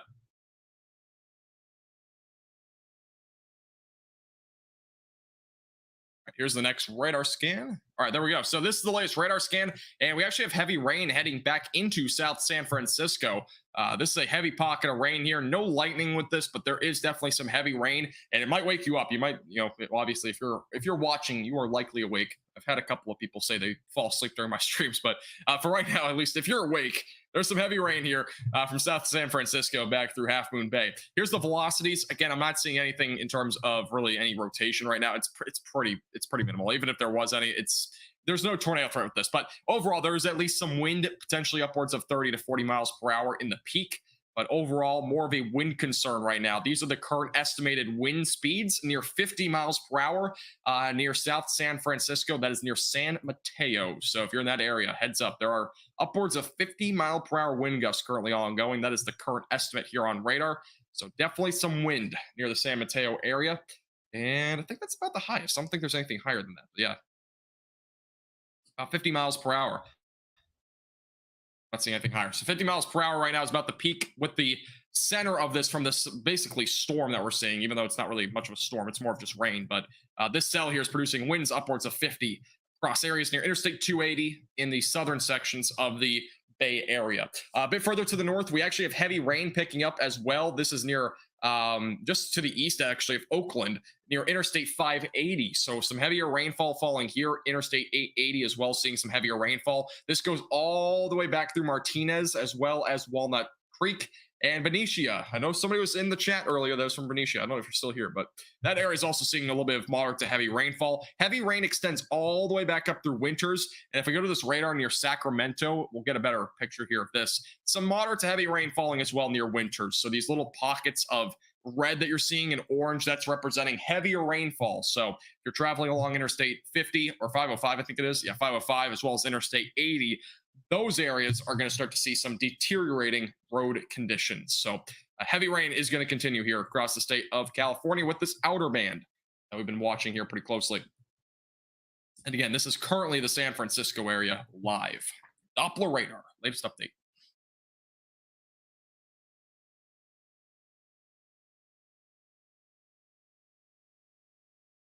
Hey, Corey, how you doing? From Petersburg, Florida. How you doing? Florida.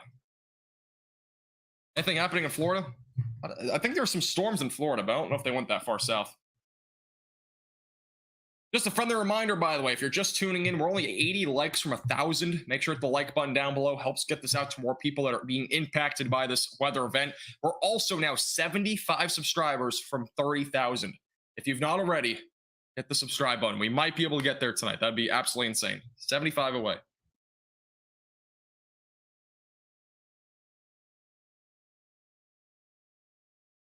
Yeah, I got you, Evan. Yeah, there's a lot of mountains around here, which is one of the issues actually with these radar sites. There's a lot of mountains in California. Obviously, most of you guys probably live there that are watching, but California, there's a lot of mountains. So these radar sites do not always pick up on certain things. I'm not sure if we can go a little bit higher here. Yeah, sometimes we'll pick up. Sometimes we'll pick up on certain things. Sometimes it won't pick up on other things. So over here in the Bay Area, it typically doesn't have many issues, but further to the east and south, it does have some issues there. So.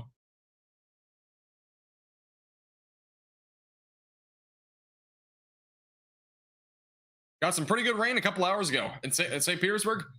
I think there was a few storms in Florida, but they were for the most part weakening out earlier. By the way, for those that are just tuning in, this is a photo from a little while ago, not too long ago, but it was in San Francisco. Again, a tree fell down there. And again, currently, this is a picture that we've seen in a lot of areas, not the same exact picture, but we've seen a lot of trees down in different cars. And the black car on the left, by the way, got extremely lucky. Look how close of a call that was on that tree. Doesn't look like it hit it directly. The other car on the other end, not in the same boat. Yeah, again, this is a site that we've been seeing in San Francisco. That was in San Francisco, by the way. A common site that's being seen tonight.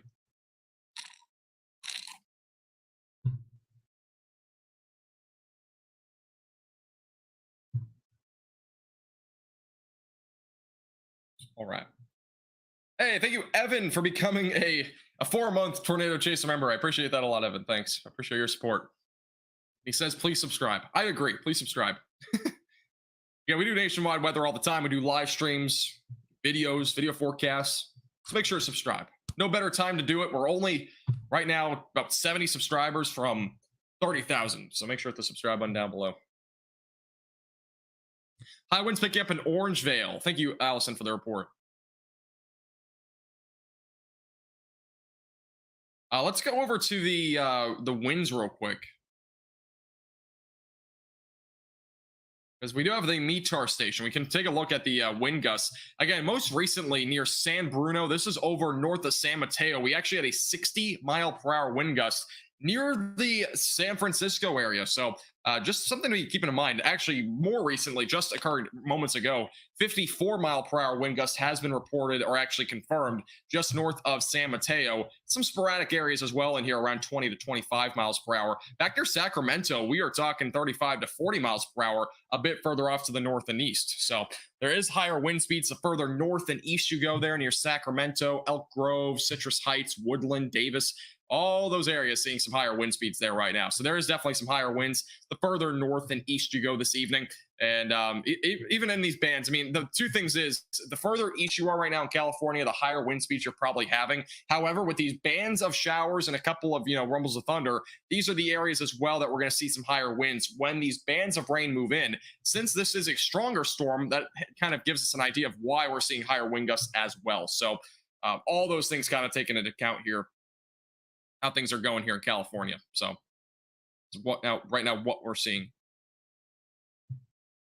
Higher winds are expected across the West Coast, especially the next hour. 60-mile-per-hour winds can be dangerous. I would not put that ahead of yourself. 60-mile-per-hour winds. I mean, we've seen 40-mile-per-hour winds knock over trees. Literally. Like 40-mile-per-hour winds. So it's not typical, but just with how saturated the ground is, it's helping to be able to essentially really just the saturation on the ground and along with the winds, they kind of all just kind of collide together, making these trees fall down much easier than they usually would. So we are seeing a much more common sight of just trees kind of falling down here in California. And we've seen a lot of photos of it. Trees have fallen onto cars as well. So it has definitely been one of those kind of nights where we're seeing that is a very common sort of thing that's been happening here. So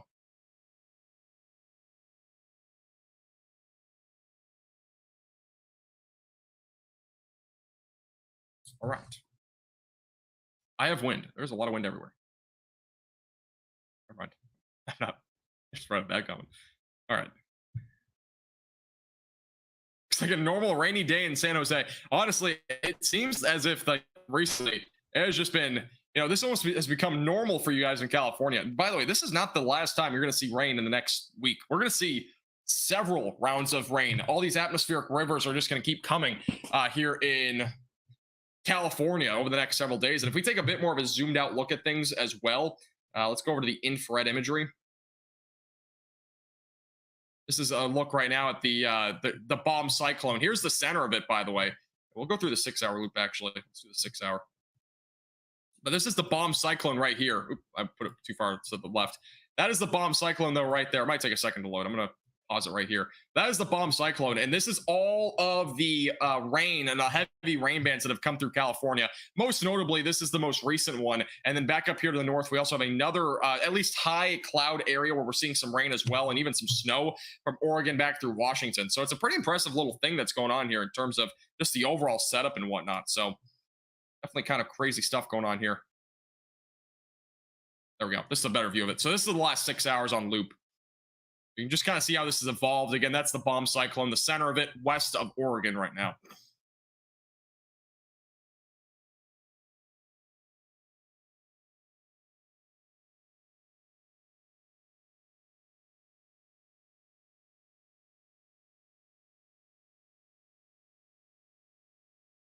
How close to 30K? This is the current track right now. I have it on the other screen.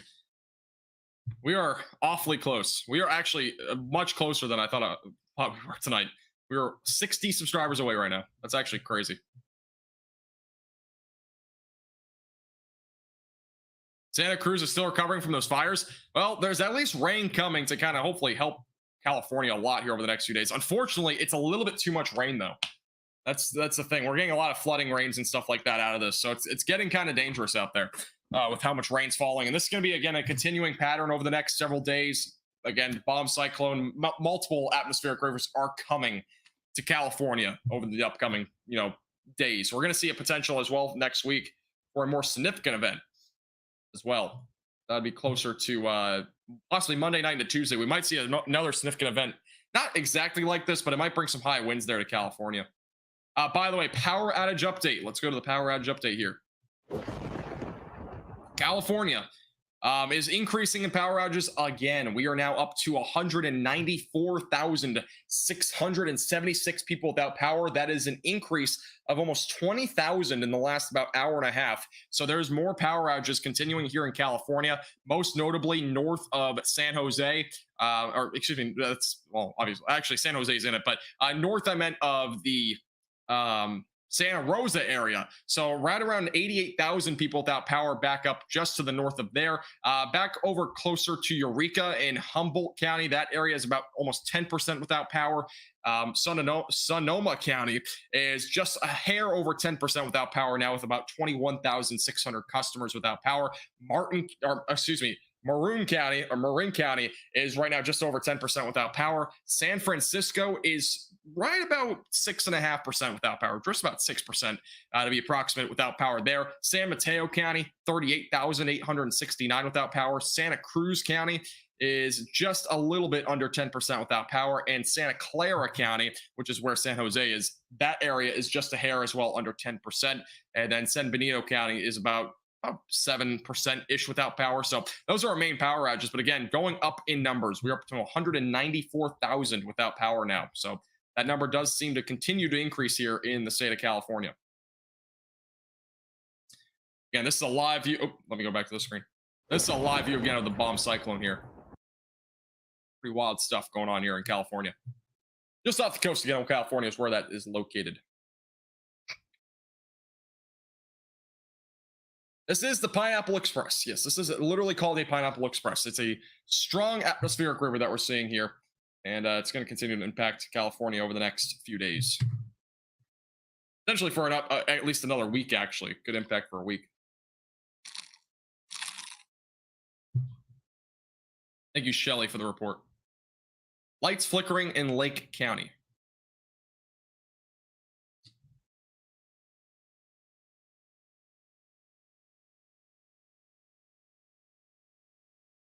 By the way, if you're just tuning in for the first time, just a friendly reminder, make sure to hit the subscribe button down below. Again, we are now 50-ish subscribers from 30,000. Again, major milestone there. So we're very close to it. Make sure to hit the like button and subscribe.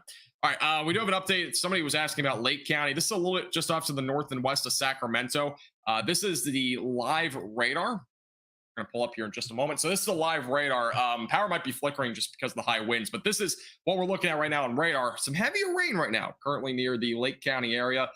This is where we're seeing the heaviest of the rain is right along Interstate 5, back just west of Sacramento. I know a lot of people have been asking, am I going to see rain here in Sacramento again? Well, yes, you are. You are going to see rain. Rain is approximately about 10 to 15 minutes to your west. So I've been saying for the last hour and a half, 10:30 is when you'll see it. You're just about there. Just about 10:30 or so is when you'll see that rain, and it'll eventually move into areas like Davis, Sacramento. Wind gusts, by the way, are right now about 35 to 40 miles per hour. Closer to the Bay Area, this is an area that we've been covering very closely.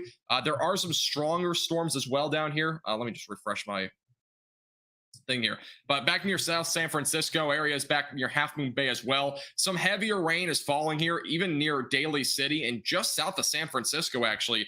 We are beginning to see heavier rainfall here as well. So just a little heads up there. Wind gusts are around 50 to 55 miles per hour. Oakland is also seeing some heavier rainfall back through Walnut Creek. And this rain goes all the way back up through areas like Winters, Fairfield, Dixon, just west of Davis, and back through Winters, California. That's where the heaviest of the rain is currently located. And again, heaviest of the rain that we're seeing near Daly City and South San Francisco. It's really picking up there again. And there's still some more rain to come, it looks like, for San Francisco, at least in the light to moderate variety. Possibly a little bit of heavy rain if you're on the southern side there of San Francisco right now.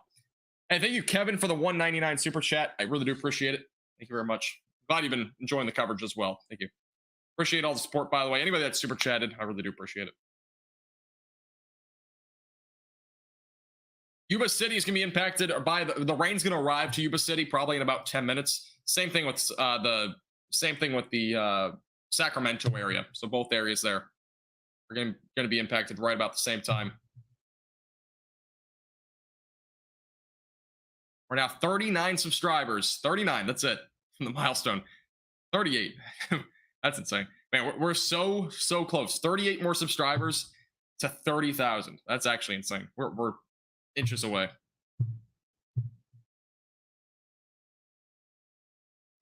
Hey, no problem, Shelly. No problem. Yes, we are a real page. We do weather all the time. Again, this is not the only weather that we do. Obviously, we are a nationwide YouTube channel, but we do cover extreme weather events like this, and we do severe weather live events as well, and all that sort of stuff. So if you enjoy watching those sort of things, great place to watch it is here. We cover that stuff all the time. So, and you'll never miss a thing. Also, if you're new here, click the bell icon down below. Always a thing you can do too. This is the latest radar update, by the way, that just came in, and we are beginning to see a little bit lighter of rain. It's still moderate right now from Moss Beach and Half Moon Bay back through South San Francisco.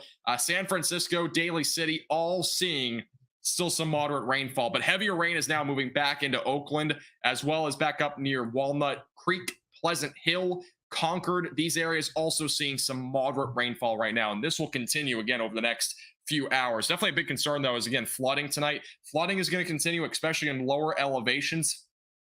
So that's obviously a big thing tonight. This is what we're watching. There's going to be the possibility tonight for some flooding. Along with that, there will be more power outages, especially with the wind gusts that we've been seeing. 54 miles per hour was the latest one near San Bruno. So we're still seeing some high wind gusts out there. And no, there's no tornadoes tonight. The tornado threat is like literally, it's so low, it's not even funny. It's like basically zero. There's no tornado threat, though, tonight. We did actually have a possible water spout, though, just off the coast of California a little while ago. However, it is it's not confirmed. It was not on radar confirmed by any means. We are 12 subscribers from 30,000, by the way. 12. That's it. We are 12 away from an insane milestone I never thought we would hit. Will the system bring thunderstorms? Probably not much more. You might get an isolated storm, but I mean, even a thunderstorm, it would bring maybe a rumble of thunder or two. That's what we've seen so far today. I just want to keep this on the screen for a second. We are so close. We're 8 away. This is insane. I'm taking a second away from weather because this is something that I could have never imagined. We are about 5 away. This is insane. I literally never in my life thought we would ever get even above 1,000 subscribers, despite possibly being at 30,000. We are 4 away. 3, 2. It's like New Year's. 1. Come on. Don't shoot up too high. There we go. 30,000. Wow, that's insane. Never would have thought. Never would have thought. Let's get some claps in the chat. That's, man, I would have never thought in a million years that we'd get to 30,000 subscribers. It's so crazy seeing this number too. That's Happy New Year. Happy New Year. Wow, that's actually insane. Yeah, I really appreciate everybody, by the way. That's pretty wild. It's pretty wild. Never would have thought. Hey, I've been doing this for years, but you know, I never saw success on YouTube until literally half a year ago. I mean, it literally began there. I was at 1,000 subscribers doing Texas weather. Then I changed to nationwide, and yeah, it's crazy, man. Crazy stuff. I appreciate it, guys. I really do. It's absolutely unbelievable. Never would have thought. Never would have thought. We literally just hit like 20,000 like 2 months ago. So actually kind of crazy. Pretty wild.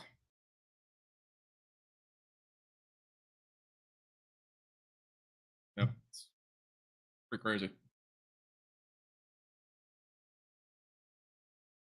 Next up, 40,000.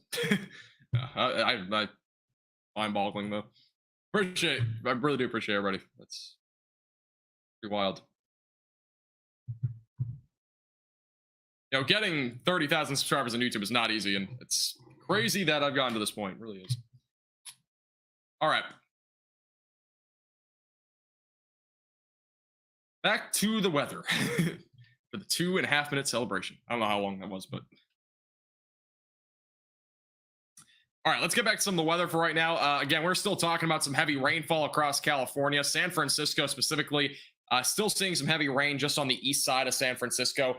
Moderate to heavy rain right now near San Mateo as well. Concord, anywhere there from Concord to Oakland is still seeing some heavy rainfall. Next radar scan as well comes in in approximately about a minute. So we'll have another radar update here momentarily. Just east of Sacramento, we actually have a report now of 47-mile-per-hour wind gusts there as well. So heads up there.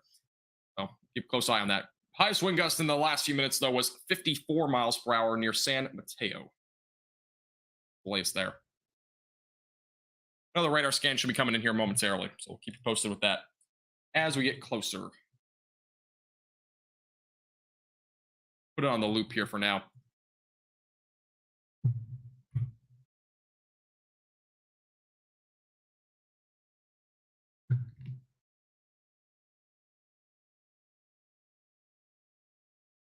It's who I am, Nathan. That's just who I am.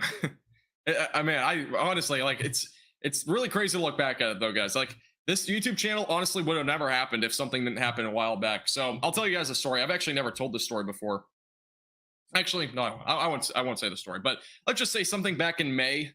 I do North Texas weather on Facebook, and let's just say that back in May, something happened, and I was like down for an entire day. I was like literally, I was depressed for an entire day, and I literally like had no clue what to do because I thought I was done on Facebook. Like I thought I was gonna get like basically kicked off Facebook for what happened, which it wasn't even, guys. It wasn't like I did something bad. It was literally like somebody reported me for something that I never did. And it wasn't like bad. It was something really, it was really stupid. And I thought I was done on Facebook for the most part. And so I had about 30,000 followers on there at the time. And so I was like, I got to pivot just in case. So I pivoted to YouTube. I started doing live streams on YouTube, and then I went nationwide. And that's where everything started, by the way. I mean, that's literally where it all started. So it's pretty wild. I mean, just kind of the journey that's been, it's really wild. Let me restart the software real quick. It's glitching out. But yeah, it is wild. I won't say what it was specifically, but it wasn't anything bad, but it basically put my page in jeopardy. Let's just say that. Where it all began. Otherwise, if that never happened, by the way, I would not be here. I literally would not. I would not be live streaming on YouTube right now. Like if it didn't happen. So that's how the whole story went. It's pretty wild. That one thing. And yeah, Shelly, by the way, shout out to Shelly. She made the name Max Velocity. Gets the credit for that. Well, if you guys have any questions, feel free to ask them in the chat. We'll be live here for a little bit longer. I've been live for almost 4 hours now, so been covering for the most part just what's been ongoing. Again, high winds are going to continue throughout the night. If you, by the way, need a forecast, if you want to know what's happening the rest of tonight, I want to give you a really big recommendation right now. If you want to know what's happening the rest of tonight, go to the very first minute of this live stream. I have a full in-depth forecast right there for you. You can go back to like the first minute. It's a great forecast. It'll give you everything that you need to know. So if you ever need a forecast tonight or need something to kind of go off of, beginning of this forecast is fantastic. It gives you the full breakdown. I highly recommend it. So you need a little bit of advice there in terms of what's to come for the rest of the night tonight. So obviously for anybody that's wondering what's happening overnight tonight, what's happening tomorrow, will this continue into next week? All that's answered in the beginning of this live stream. But obviously what's going on right now is kind of more important. So that's why we're really more focused on what's happening now. What's going to happen over the short term? Sacramento, by the way, about to start getting some heavy rain. It's 10:30 now. Sacramento still about 5 to maybe 7 minutes out from the heaviest of the rain. You can see these reds here. That's indicating some heavy rainfall. So starting to move just past Winters, Woodland, Davis, and Dixon. About to begin to see some of that heavy rain in the next minute or two. So thanks, girl. I appreciate it.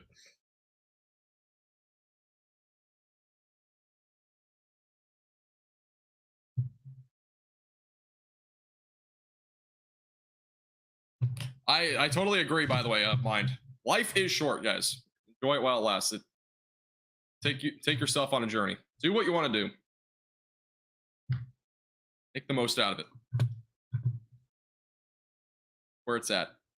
By the way, power outage update again. We have another update here on power outages. We are now up to 198,000 people almost without power now. Again, around the Bay Area is where we've had most of the power outages, but that number just continues to increase. So it is now up to 198,000 people without power in California. That number will again continue to increase throughout the night. We're going to continue to see more and more power outages throughout the night. Wind gusts are going to dwindle a little bit tonight, but they will not go down to the point where we will not see any more power outages. We're going to continue to see that for the next at least few hours, probably until at least 2 or 3 in the morning. So scattered power outages will continue.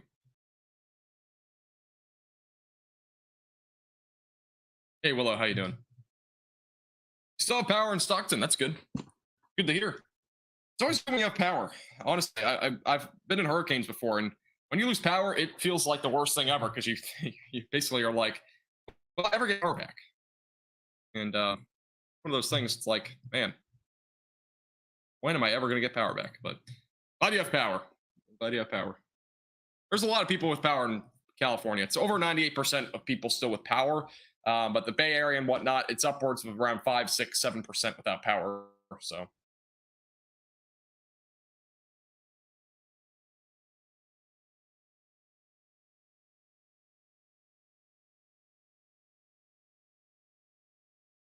Hey, also, great reminder, by the way, just in case, make sure you have your phones, your computers, everything charged up.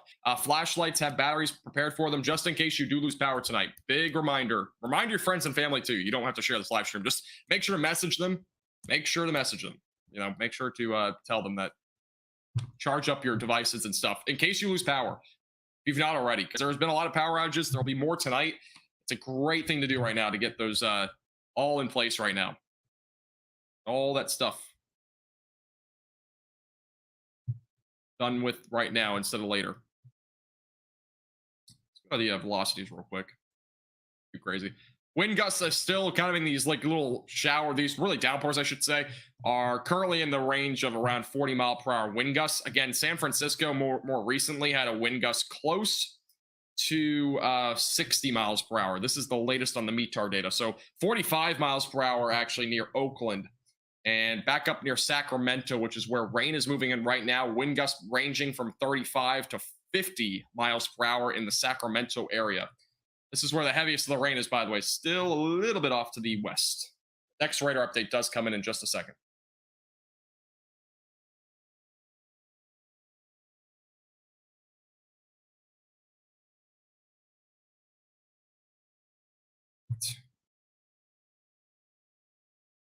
All right, no update on the power outages. We just went over that a second ago, so I wouldn't expect one for a little while. Latest on the power outages. Here's the next radar update should come in here in just a second. So somebody was asking about Los Angeles. So yeah, for those in Southern California, let me pull up a future radar real quick for you guys. This is the future radar for the southern half of California. So rain is coming tonight. It's going to be a bit more of an overnight thing. So you'll see rain in Los Angeles later tonight, 3, 4, 5 in the morning. Decent amount of rain's coming. Bakersfield, Oxnard, Lancaster, Victorville, those areas all going to see some rain overnight tonight. Tomorrow morning, you'll also see some more rain, more scattered in nature by the mid to late morning hours. By the afternoon, maybe one last little thin band of rain, but it will diminish fairly quickly. And then by the evening and overnight hours, it diminishes. So mostly overnight tonight into tomorrow is the main concern right now if you're down that direction in terms of rain. So there will be some rain, just it'll be a little bit until it gets there. We got snow. Hey, that's good. You like snow? There you go. There's been some snow there in the Sierra Nevada. There could actually be upwards of 100 inches of snow in parts of the Sierra Nevada. So a lot of snow's coming. Hey, thanks, Santa. Appreciate it.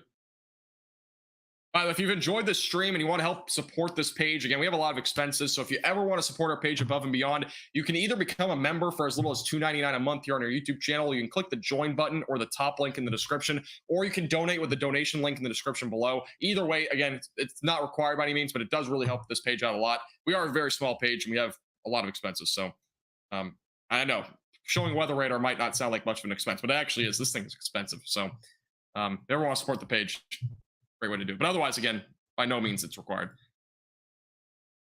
All right. By the way, no fire outlook for the next 2 days. Just a heads up there. No severe weather for the rest of the night, by the way, in California. But basically what I mean by that is there's no more thunderstorms that'll produce severe weather in terms of damaging winds, hail, or anything like that. One thing to keep in mind, though, is that winds will continue to be high tonight. So we are still talking about areas seeing upwards of 40 to 50 mile per hour wind gusts. Some areas could see upwards of 60 to 65 mile per hour wind gusts tonight. So be mindful of that. Wind gusts will still continue throughout the night tonight. and anywhere from the Bay Area back through Sacramento. These areas all will see a decent amount of rain tonight here across the state of California, and it will at least be upwards of about half an inch to maybe an additional inch of rain over the next few hours. There'll be more rain tomorrow morning. Thinner bands of rain, so lesser rain overall will accumulate, but we'll still be talking about the possibility for at least a little bit more rain out there that could accumulate and also cause the potential for some roads to be flooded over. And yeah, it's the main concern really overnight. Again, winds will still be up there until tomorrow early morning. They'll start to diminish a bit more during tomorrow afternoon. So wind gusts will be at a more reasonable 20 to 25 miles per hour, most likely by tomorrow afternoon for most of California.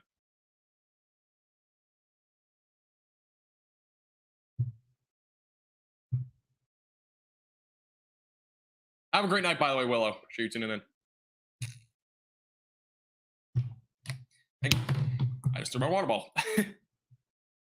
And by the way, if you're new here, a friendly reminder, hit the subscribe button down below and also like the stream. Helps the page out a lot, gets us out to more people that are in the track of the ongoing wild weather in California. What do you guys think an appropriate name is for this event when it's all said and done? Anybody have any interesting names for the weather event? Kind of curious. I'm thinking once the stream is done, I'm going to rename it to something that is a creative name. Not sure what would be creative. Pineapple Express. Yeah, Pineapple Express is like one of the main ones, but it's kind of basic. I don't know. Thinking like the wild, the extreme flooding event of 2023. That's kind of boring though. I don't know. I'm trying to think of a good name for it, but I mean, obviously there'll probably be some sort of official name. The Cold Hurricane. Actually an interesting name. The Cold Hurricane. I don't want to say Cold Hurricane though, because it's not actually a hurricane, and people would probably judge me for it. So I'm not going to say hurricane, but it is a good name though. I would use it if it was a bit more of a appropriate name for meteorologist standpoint. Thank you, Peace, for the report. Heavy rain in Woodland, California. Thank you. Stockton is also seeing strong winds. Thank you for the report.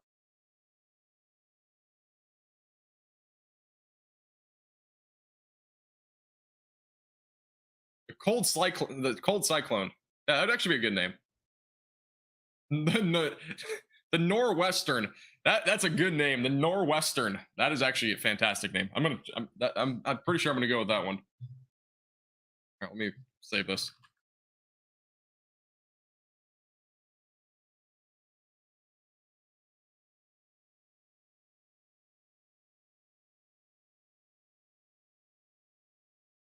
There we go.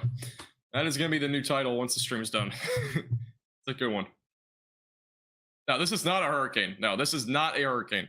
It has very similar characteristics, but it's not a hurricane. It's by no means a hurricane. California Cold Cyclone of 2023.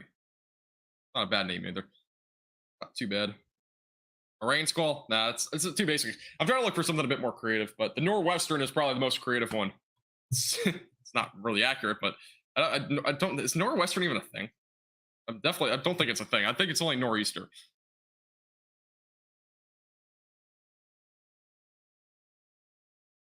So I heard you wanted water. That's also a good one.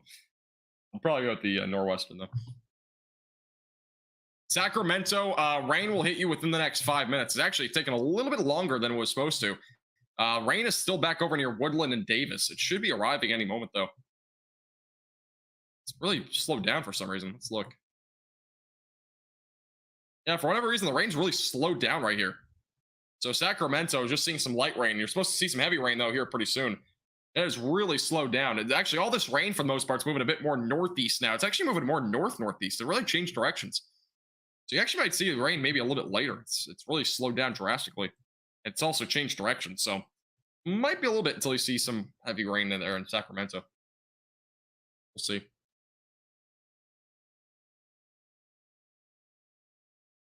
$30K bomb cyclone. Hey, how you doing, Miss K? How's it going? Haven't seen you in a while. How's everything going? You're doing well. Hope your holidays were great too.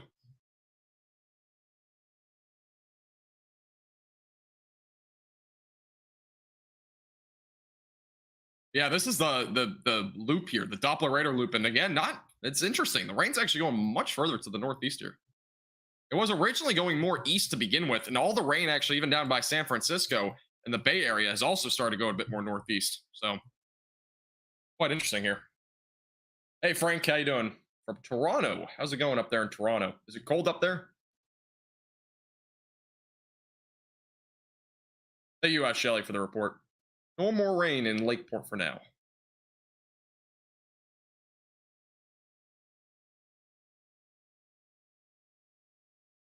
I'm in South Louisiana right now. It's kind of peaceful for now. Scattered showers. Thank you for the report. Nice.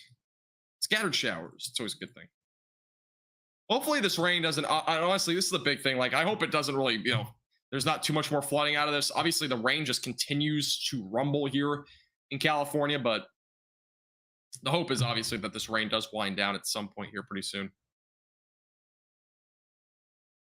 You've been shoveling snow for the past 2 weeks. That's pretty wild. By the way, I don't know if I ever thanked you, but you donated off the stream, I think, back in like November. I think that was November. I appreciate the off-stream donation. I don't know if I ever thanked you for that. I think that was in late November or December. Can't remember.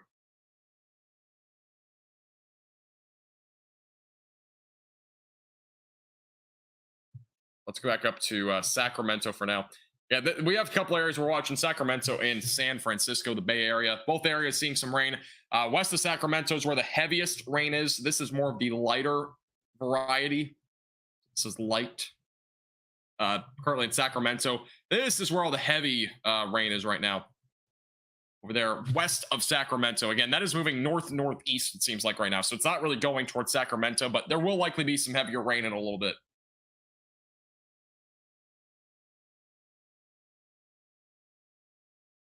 Thank you, by the way, everybody, for subscribing. I appreciate it. I can't read all the names. There's so many. I appreciate it.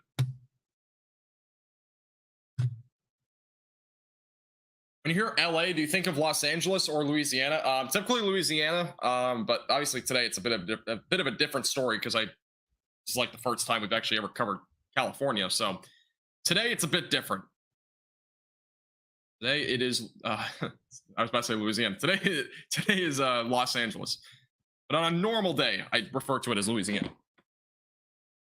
Again, we typically cover severe weather events, and they're usually further to the south and east and whatnot, and typically on the eastern half of the United States. Thank you, Tom, for liking. Appreciate it. Get the support. Yes, for Southern California, you're going to see rain overnight. You're not going to see it yet. You're going to see it a little bit later, and then into tomorrow morning. Scattered showers possible after the late morning into the early afternoon, but it should be pretty limited. No problem, Jeffrey. Yes, I am aware of that. Yeah, California is a state we just don't ever really cover because there's not a whole lot going on. This is, I would say, probably the most active it's been in my time of covering nationwide weather, but yeah, this is not something that you just see on a daily basis in California, which is why there's so many people watching rain. And this is something that's kind of weird because in severe weather events we'll have about this many viewers for severe weather that's significant. Having this many viewers for a lot of rain, obviously this is pretty extreme though. I mean, we're still talking about flooding, mudslides, trees down, and all that, but it just kind of gives you a perspective. California just doesn't see this often, and people have been. I actually know somebody that lives in California, and they were shocked. They live in San Francisco. They were shocked about seeing rain. A couple of days ago, they were seeing all sorts of rainfall, and they're like, I haven't seen this in years. So it's not something that happens in California very often. I mean, it's almost like snow falling for the first time during the winter, or your first time seeing snow almost. That's essentially what this is in California, but it's now getting a bit excessive for a lot of you. A lot of you are kind of like, I don't want this anymore. So kind of where we're at right now. Hey, thanks for the $5 super chat from AK. I appreciate it. Thank you very much. I appreciate your support a lot. Thank you. Really do appreciate the generosity. Goes a long way. Appreciate all the super chats and new members tonight. Since I haven't yet, I'm going to take a real quick break. I've been live streaming for nearly 4 hours and I've not yet even gotten up. So I'm going to be right back. I'll be back in about 30 seconds. If you have questions while I'm gone, make sure to leave them in the chat. We'll be right back in 30 seconds.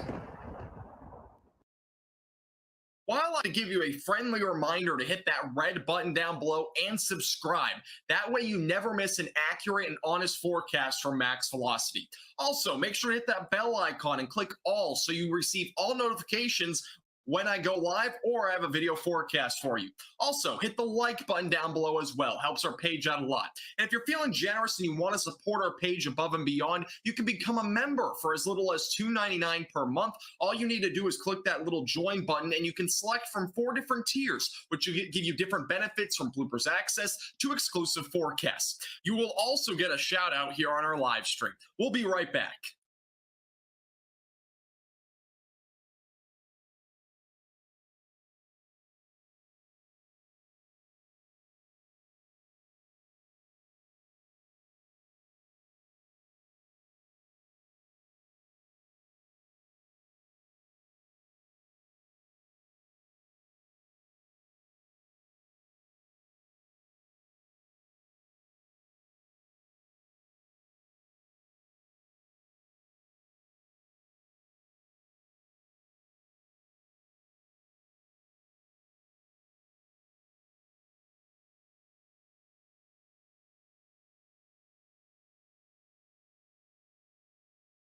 I can guarantee you that was more than 30 seconds. We're back. I've gotten up for a while. All right. We have earthquakes here in California. That is true. Yes, California is definitely known for earthquakes.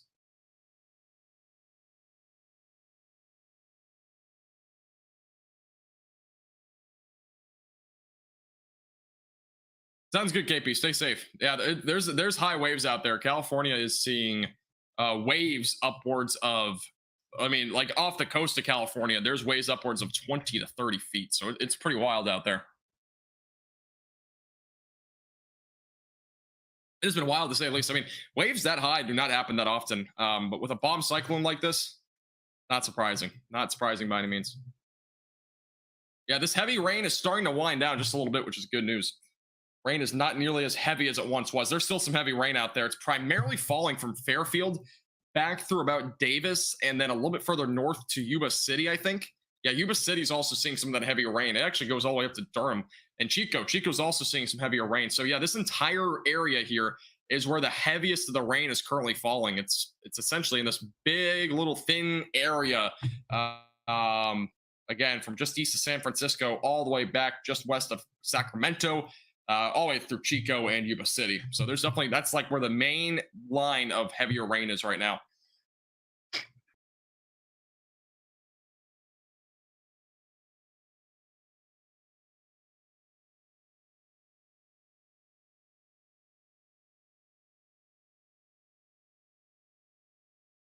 TikTok is talking tsunami in San Francisco. There's no tsunami in San Francisco, I can tell you that. There's that's why I don't use TikTok. There's no tsunami in San Francisco. Some made up stuff, I'm guessing. Conspiracy theory sort of stuff, probably.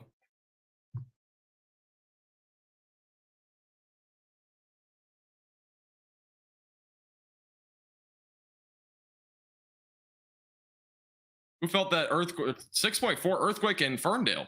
Really? There was a 6.4?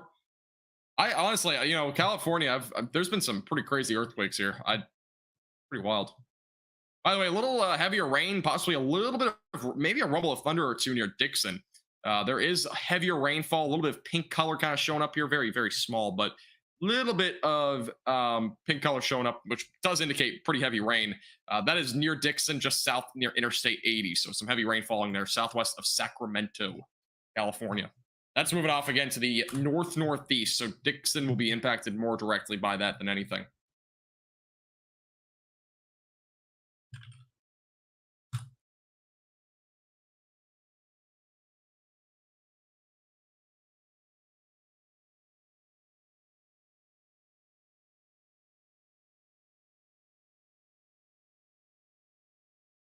Yeah, there's not much lightning around California. However, I've pulled up that same lightning map. I'm guessing you're looking at, like, I think it's like lightningmaps.org or something. That is definitely something to keep in mind there, is that there's sometimes a possibility that there is the lightning map doesn't pick up on certain rumbles of thunder and whatnot. It's not always 100% accurate. So there's definitely occasions where there is a little bit of thunder, like a couple rumbles, like weak rumbles or whatever, very limited lightning. And it sometimes doesn't pick up on it. So it's not always 100% accurate, but I would assume, if anything, there's maybe 1 or 2 very rare rumbles of thunder with any of this area of rain right now near Dixon and Davis.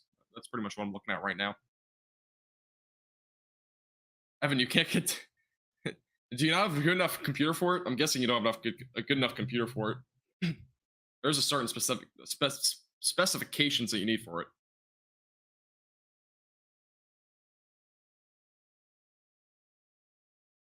Have a good night, TJ. Appreciate you tuning in. Safe rest of your night. Power outages are right now on 198,000. This is the latest on the power outage map, by the way. This is the latest in California on power outages. Again, the most known power outages are currently in western sections of California. And again, West Coast is really where all the power outages, have been so far. San Francisco still sitting at around 6,600 people without power. San Mateo County, 40,000 without power. A little bit further to the north is right around about 20% without power still. And over in Sonoma County, that's 20%. And then Sonoma County is right now approximately 11 or 12% without power. Lake County as well, getting up there around almost 10% without power. Del Norte County is back down to normal for the most part. Not a whole lot of power outages left there. Humboldt County as well, just under 10% without power in California. So that's the latest update on power outages in California. Just a friendly reminder, if you've not already, make sure to hit the like button down below and subscribe if you're new here. Again, we do live streams like this all the time. And if you ever want to support the page above and beyond, whoa, Linda with a $50 super chat. Holy cow. Let's get some claps in the chat for Linda. I didn't even see that. Thank you so much from Linda for the $50 super chat. That is so generous. I really do appreciate that, Linda. Thank you very much. Appreciate your coverage tonight. Even you're on the East Coast. You're following the California situation at 2 a.m. Hey, I am too. It's 2 a.m. I appreciate that a lot, Linda. Thank you very much. Let's get some claps in the chat for Linda. Extremely generous super chat. Do you have like family or something like that or friends in California? Is that where you're watching? That's crazy. I appreciate that a lot again, Linda. Very generous. Thank you very much.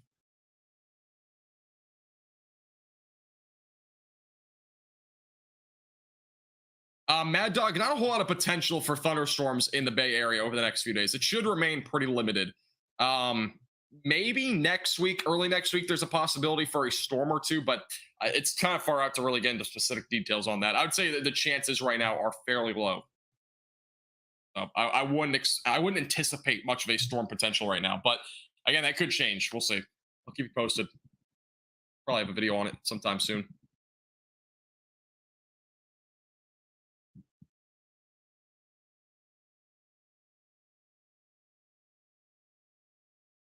All right. Let's see. No other updates on there. Twitter, no updates on Twitter either. So that's the latest there in terms of stuff going on. Latest updates. Heavy rain is currently staying actually west of Sacramento, believe it or not. This all was going towards Sacramento. It is gone now northeast. Or northeast. So it's not even really going towards Sacramento right now. You'll probably get heavy rain at some point, but not now. It might be another half an hour to an hour. It was actually really weird. If you watch like the 2 to 3 hour loop, this heavy rain was pretty much going due northeast towards Sacramento, and it has taken now a pretty sharp turn to the northeast. So overall, this rain will likely keep going northeast, but Sacramento for at least a little bit will kind of be dry for now. Or it won't be dry. You're actually still seeing a couple of light showers there, but nothing significant right now.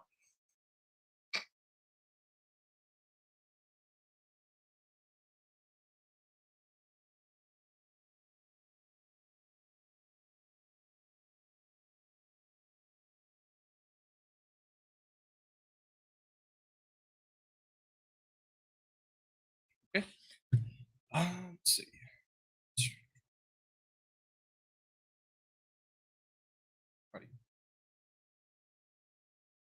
If you have any other last second questions, by the way, feel free to let me know in the chat. Again, we got about 5 more minutes, I think, left on the stream, and then we'll probably end it there.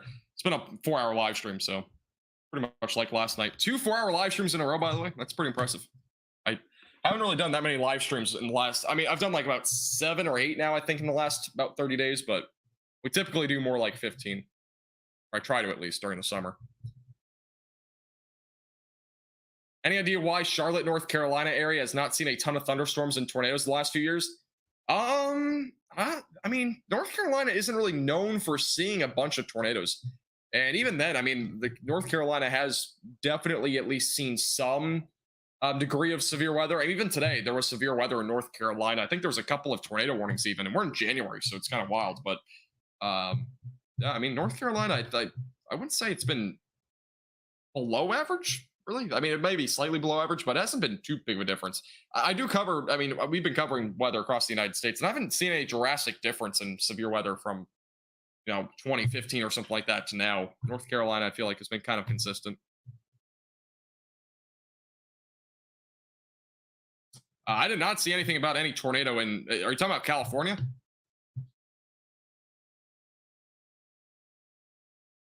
This radar right now, we're over near Sacramento. So Dixon, Davis, I mean, this is kind of like a bit more of a wide view of things right now. If we go back over to the large scale, let's go to here and turn on this, there we go. This is the view of the bomb cyclone, by the way, for those that are curious to see what's happening. Pretty wild, to say the least. This is the center of it, again, just west of Oregon. Thank you, Scott, for the $2 super chat. Hey, I appreciate it. Have a great night. We'll see you guys again soon. Sun No Ma. Thank you, Mister. Appreciate it. I've never done California weather before, so new to all of us. New to me. Not to you guys. I just said new to all of us, but I'm pretty sure almost everybody here is probably from California.